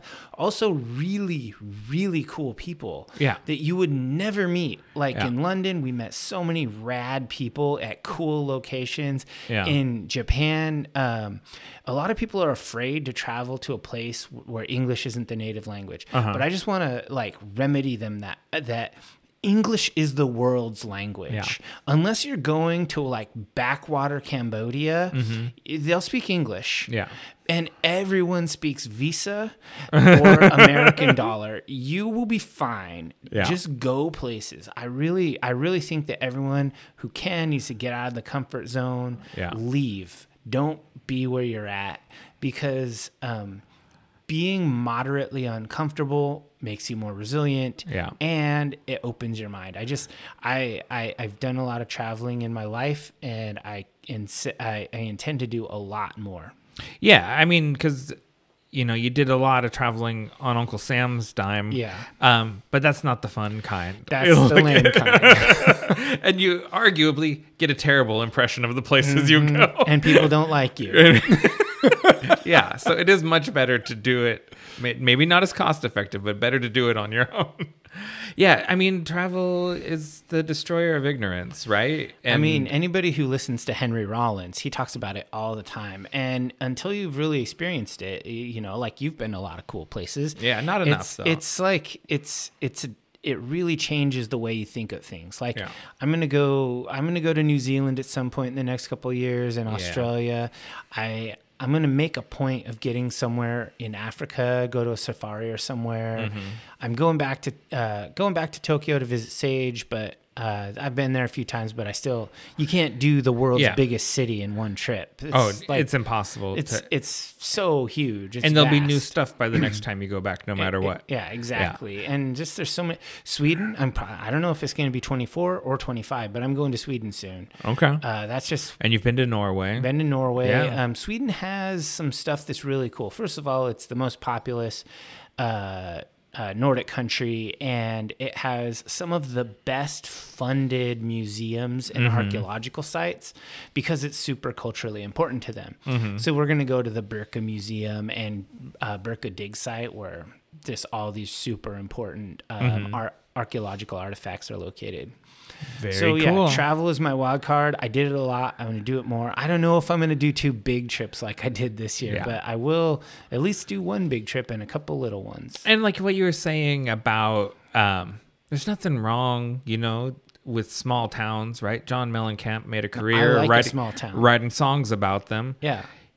Maybe, you know, you'll love your little small town more when you've been somewhere else and you come back to see it. You'll see it with new eyes, and maybe you'll discover small towns in other places also, you know, like just be open-minded. Yeah, leaving where you're at to experience elsewhere it's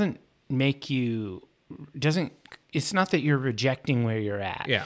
Because when I came home from Kyoto, and I just I got back to my small little town here, and I got to my house, and I smelled the pine trees, and I looked out and I saw the Columbia River, and I just was like, man, I love it here.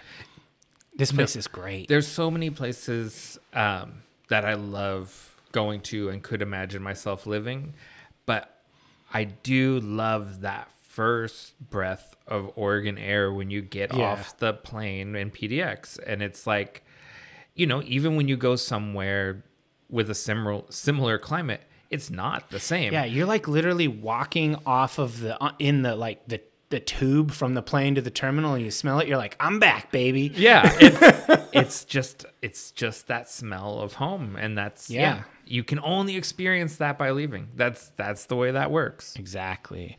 All right, so we had on last year's New Year's episode, we talked about what are our plans for the next year. Okay. For this podcast.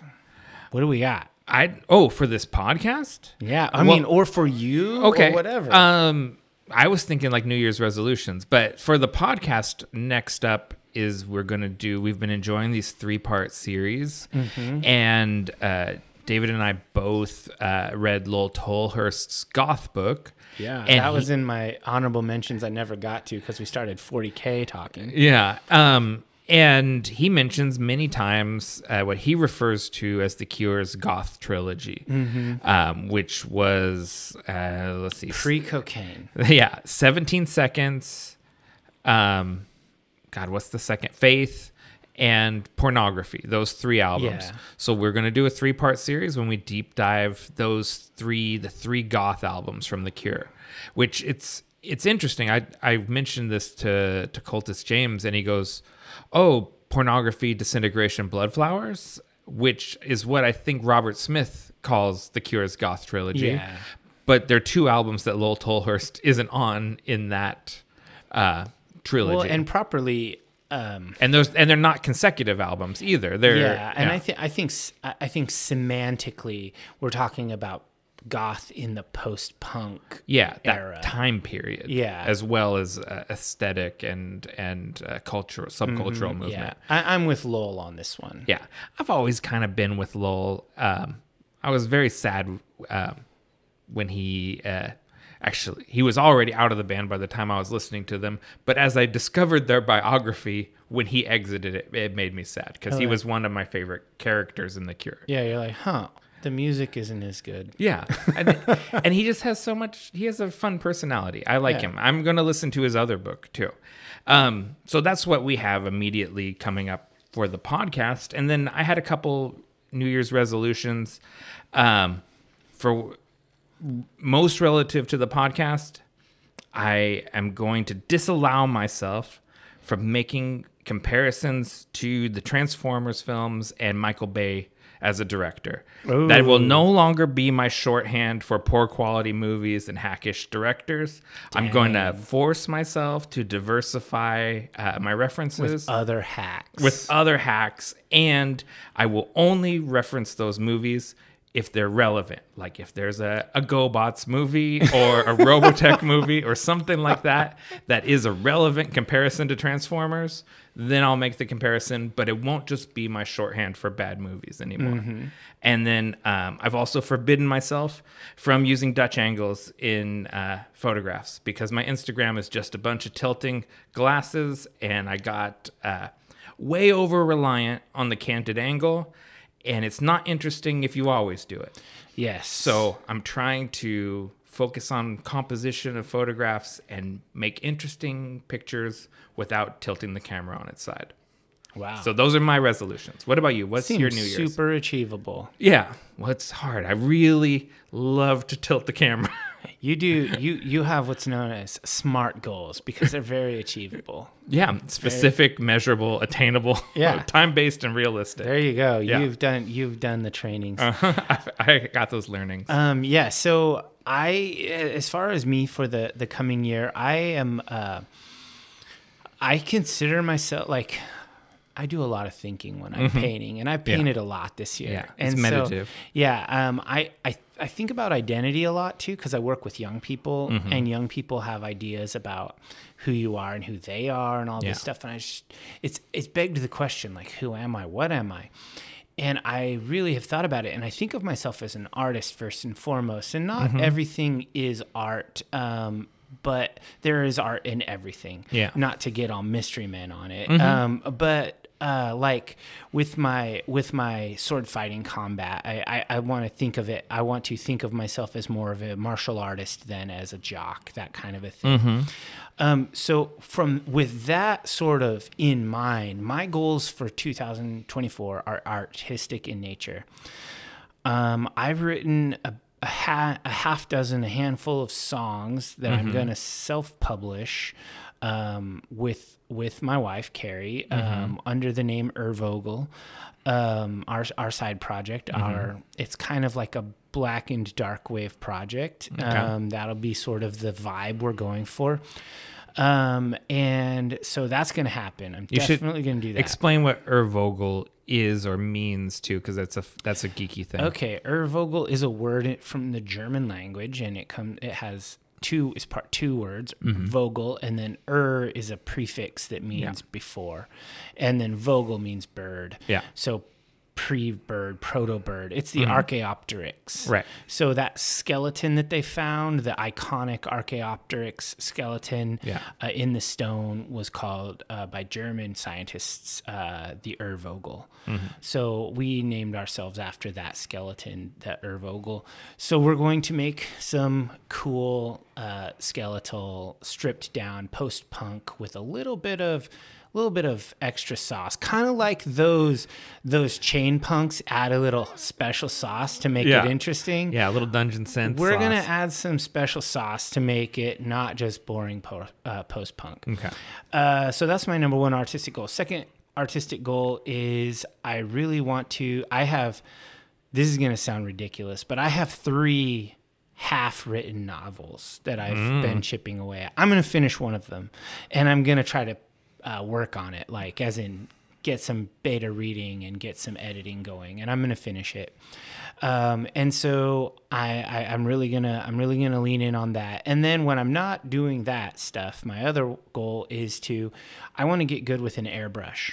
Airbrushing is its own it's its own art form. It's its own thing. Like, I understand color theory very well. I understand object source lighting. I understand like underpainting and using transparent paint as a lens for underpainting and value scale painting. I do all of that stuff with a brush. And so I am going to do it with an airbrush and take my painting to the next level with it. So those are my 3 artistic goals. I always set a fitness goal, but it's not really worthwhile because I attained my biggest fitness goal, which was a fighting level in the SCA, and I got that. So I'm not as worried about that anymore as I am about art and teaching. Teaching people how to sword fight is pretty important to me. Oh, cool. So I have a goal to work with some people to help them get their goal. Like, so if they can make it to their level, I'll be very happy. So I got a sword for Christmas. Oh, snap. Not one. Let's fight. Not one to fight with, but one from a movie. Oh. I have been kind of dropping hints that I wanted it at the mall repeatedly, but I really didn't think. Is it the Conan sword? It's the Conan sword. It's Conan's father's sword, the one with the deer skull or the elk skull in the hilt. It's the first sword I've ever owned. I mean, I actually had a Master of the Universe glow-in-the-dark power sword as a kid. This is considerably heavier. It's a real sword. Yeah, it's a big, heavy piece of steel.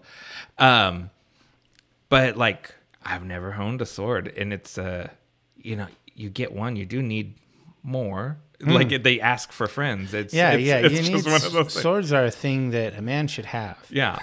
Yeah. And it's a blunted edge. It's not sharp. It's pointy, but it's not sharp on the edges. But I do think it would intimidate someone if they saw you with it. And if you hack someone with a blunted sword, it hurts. Oh yeah. you hit someone in the side of the head. It's a goner. Yeah, they're dead. Yeah. But anyways, yes. Yeah, I also got a sword. Nice.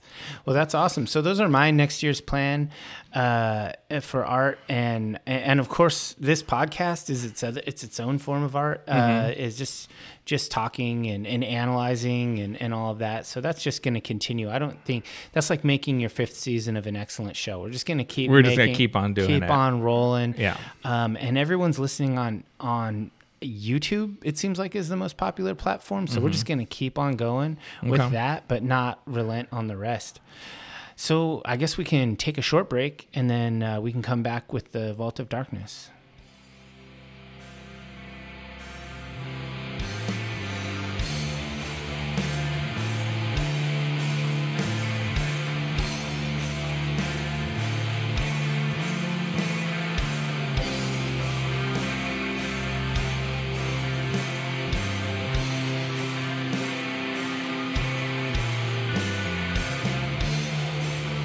Before we delve into the Vault of Darkness, we ask that all initiates of the cult follow us on your favorite social media platforms at Nightshade Cult. If you've enjoyed this content, help us grow the cult by sharing it with like-minded people and leave us a review wherever you listen.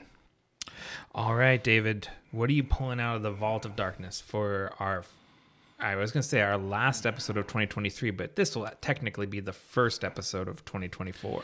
Yeah, so I was looking, and this is not a topical Vault of Darkness. It can just be any sort of recommendation. This could be, and I kind of feel like our favorites of the year are all recommendations. Yeah. So I just want to do one more recommendation that I think is worth it. Is just what everyone needed in their life: another streaming service. Okay. This one is like the type for your TV. You add it to your Roku or whatever your thing is. It's another app to add and another subscription price. I will say that. Oh, and you said you weren't going to do any more. I wasn't, but this one got me. Okay. It not only is it fully independent, they have no corporate daddy. It's completely uncensored. It's completely ad-free. Pornhub. Yes, porno. No, that's not ad free. No, that it is called Dropout. Huh. Okay. And so Dropout is it's a subscription streaming service run by the company of the same name, Dropout, or Dropout.tv sometimes, formerly known as College Humor. Huh. Okay. And so this was founded in 2018, and they do all original programming that's created by them, their in-house group of actors and content creators and writers and comedians and all of this stuff. College Humor has had a real journey. Yeah. They've been a comedy company for a while, and then Sam Reich ended up getting bought out or sold or something like that, and College Humor was basically shuttered by the people who bought it and determined they couldn't make a bunch of money off of it. So then he just bought it back from them with money from the sale, and then they rebranded and became Dropout, and they are they're really good. This is the reason this is my go-to streaming thing, is because all of the shows are fun and interesting and cool. It doesn't feel like they're trying to sell you something. All it feels like people are trying to write interesting content that makes you enjoy it. That's it. There's no ulterior motive. Is it all comedy, or is there? So there's most of it is comedy or comedy adjacent, but there's a fair amount of stuff that is dramatic, Interesting. scripted, unscripted. Some of my favorite shows. There are several game shows on there with all the various rotating cast and friend comedians in LA. There's one called Actually. This is a game show of fandom, minutia, one-upsmanship, where nerds are put to the test, where they make statements about various fandoms and things, like the host, and people have to buzz in and correct them as to what was wrong with the statement. Oh, wow. And explain it and go deep, and other people can buzz in and try to one up that answer and make it, like what's more correct. And it's a really fun and interesting show that I find myself like saying, well, actually, no, it's this. I know about that, because I'm a dweeb about all this stuff. Right. But some of them are super good at it. There's a show called Game Changer, which is another game show that is really interesting, because you get the contestants and they show up and they have no idea what the game will be. It changes every single episode.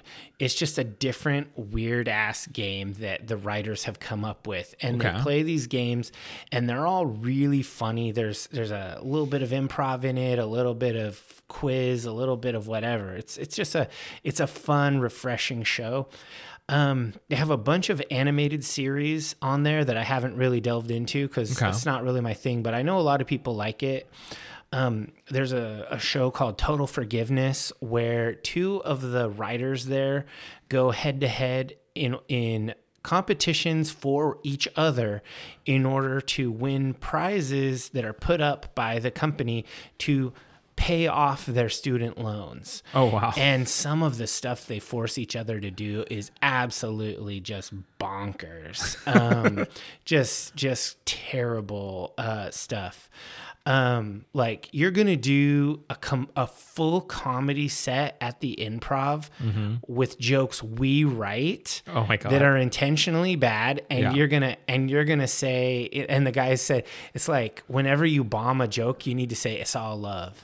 And so the guy is up there saying these really bad jokes and nobody's laughing. And he goes, it's all love. And like by the 10th time, it's just so hilarious. These shows are great. But what drew me in was Dimension 20. Okay. Dimension 20 is 20 seasons, almost 21. 21 will be airing in January. This is their live play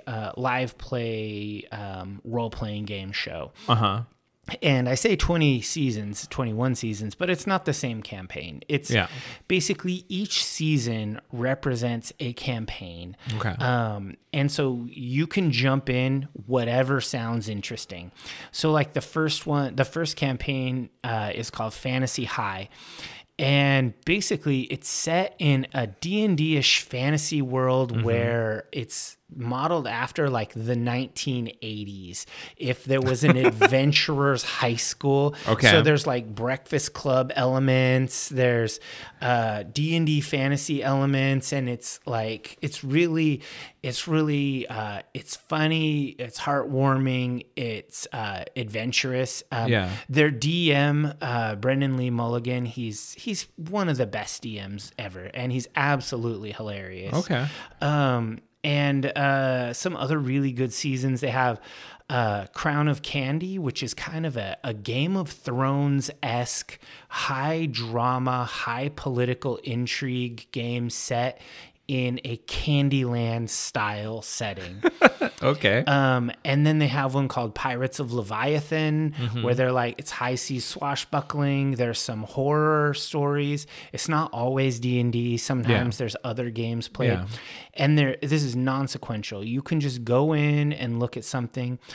Starting at about, I think, season 3 or so, they started doing an after show called Adventuring Party, where they would talk about the episode with the people who were in the episode afterwards, talk back.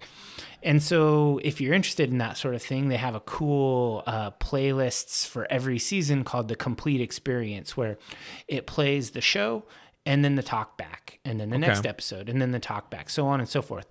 They also have, if you are a person who has a lot of time on your phone, they have all of the seasons for Dimension 20 and the talkback are available in audio only.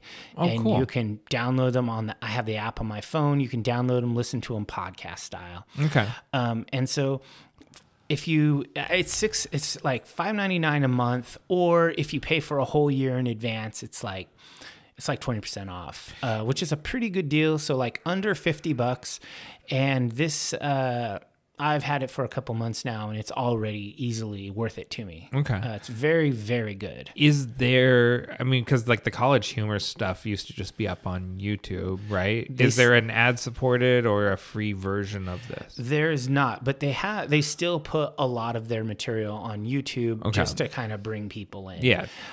So basically YouTube for College Humor stuff or Dropout stuff or Dimension 20 is all basically trying to funnel you to the streaming service. Okay. And I was pretty skeptical, honestly. Yeah. I was like, man, last thing I want.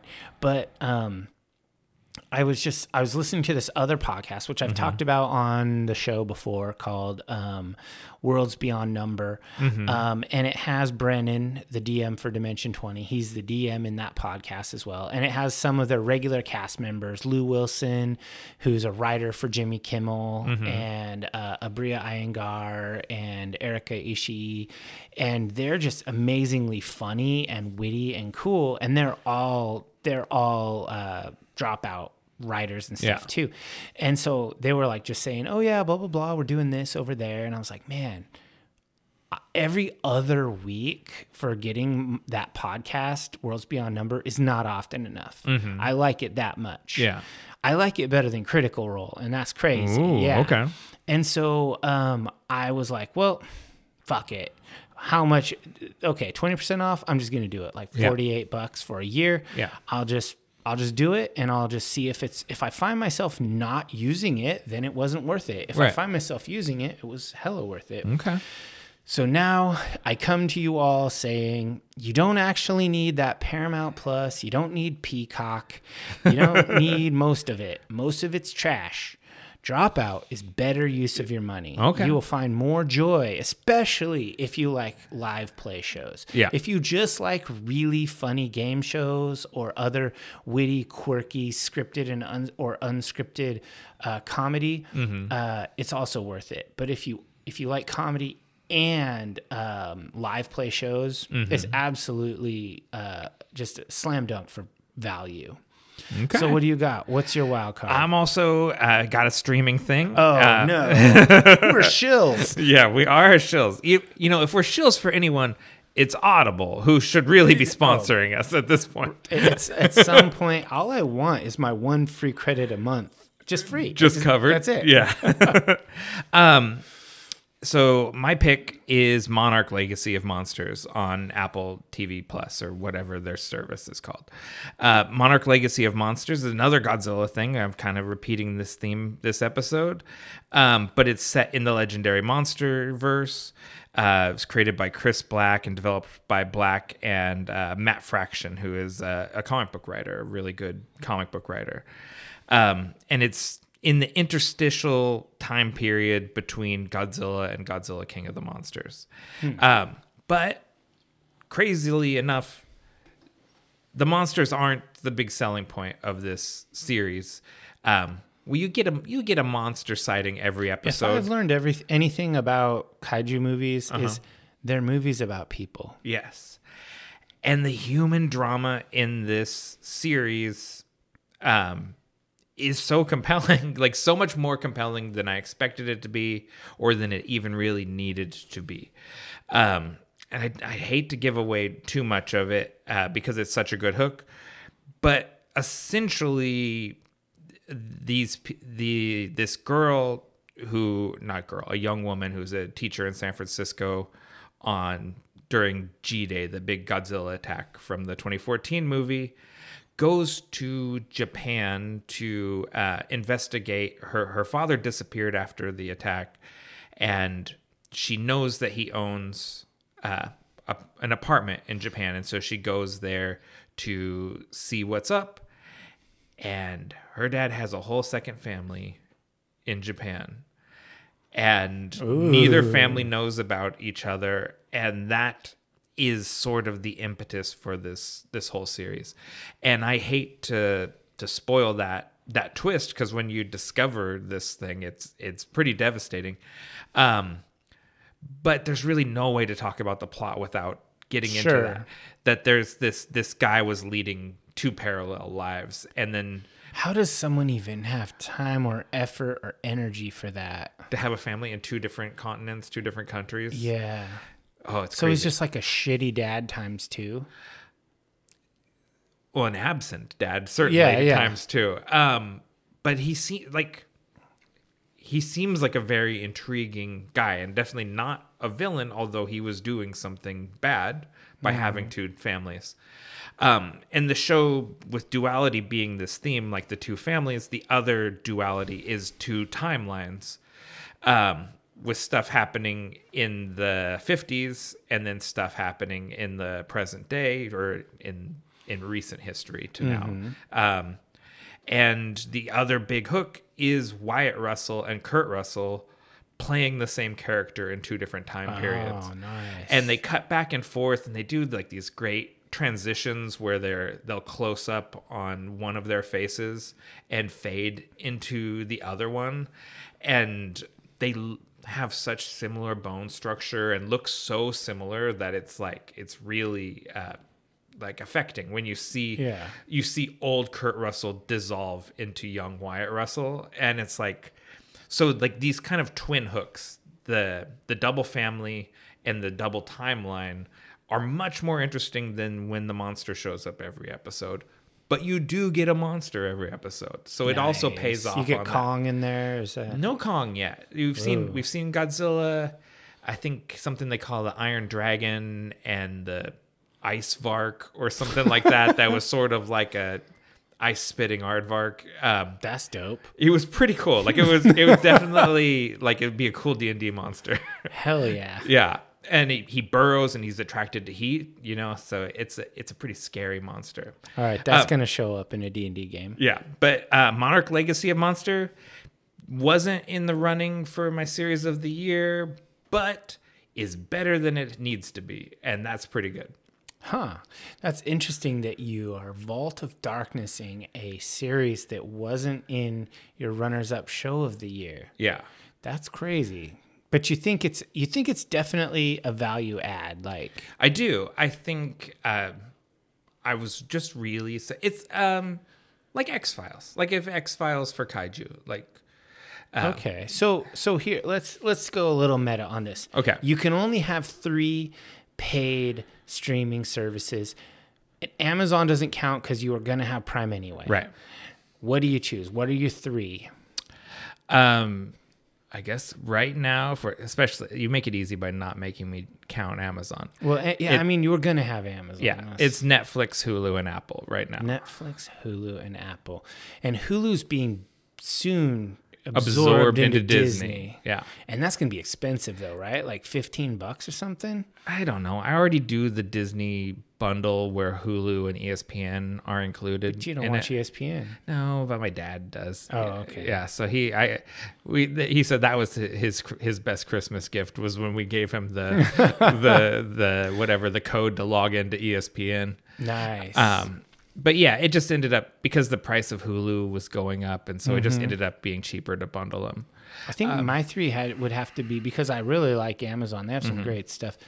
I mean, do you count YouTube? Because I have YouTube Premium. I don't do Premium. I sit through the ads. How could you? I know. I hate it. I can't. I absolutely I can't. did YouTube Premium for a long time, and I swear there's more ads now that I let it lapse than there was before. Like, they're punishing me for letting it lapse. I'm going to see if I can figure it out. I think I have one family slot left. I'm going to just make you a brother. Okay. Let me get on your YouTube. See if I can do that. I'll see what I can do. Okay. But yeah, I have to have YouTube, if that counts. Yeah. I find a lot of value in Dropout. And then, man, it's tough because Hulu has some quality. Netflix also has some quality, but I also really like Max. Max has some good stuff too. I didn't even think of Max, but yeah, like Max and Disney would be I hate that we're paying like $100 a month for streaming like it's cable. Yeah. Max has good stuff too, but I'm disillusioned with Max and Disney both. And Warner Brothers, with their financial issues, all of the shit that used to be like, we have it on Max is over on Netflix now. Like, yeah, they needed to make some money. So they licensed out some properties. So I feel like Max doesn't have Westworld on it anymore. They licensed that out to another streamer, and like the stuff that was like, they'll farm out The Sopranos. Just watch. They'll put The Sopranos on Netflix, and then you'll be like, wow. Then everyone will watch The Sopranos, and that's good because everyone should watch The Sopranos. Yeah. So Max and Disney can fall away, but I guess Disney's tied to Hulu. Is the bigger part? Like, is the better better partner? That might be a good combo to get. All right. So those the streaming wars, it's really coming down to it. There's been many casualties. Why doesn't somebody just bundle them all and sell you one package all for one cost? That's I know. Crazy. Comcast is like Mr. Comcast. He's like, someone's singing my song. Well, we'd like to thank you for joining the Nightshade Cult. Until we meet again, we're wishing you unpleasant dreams.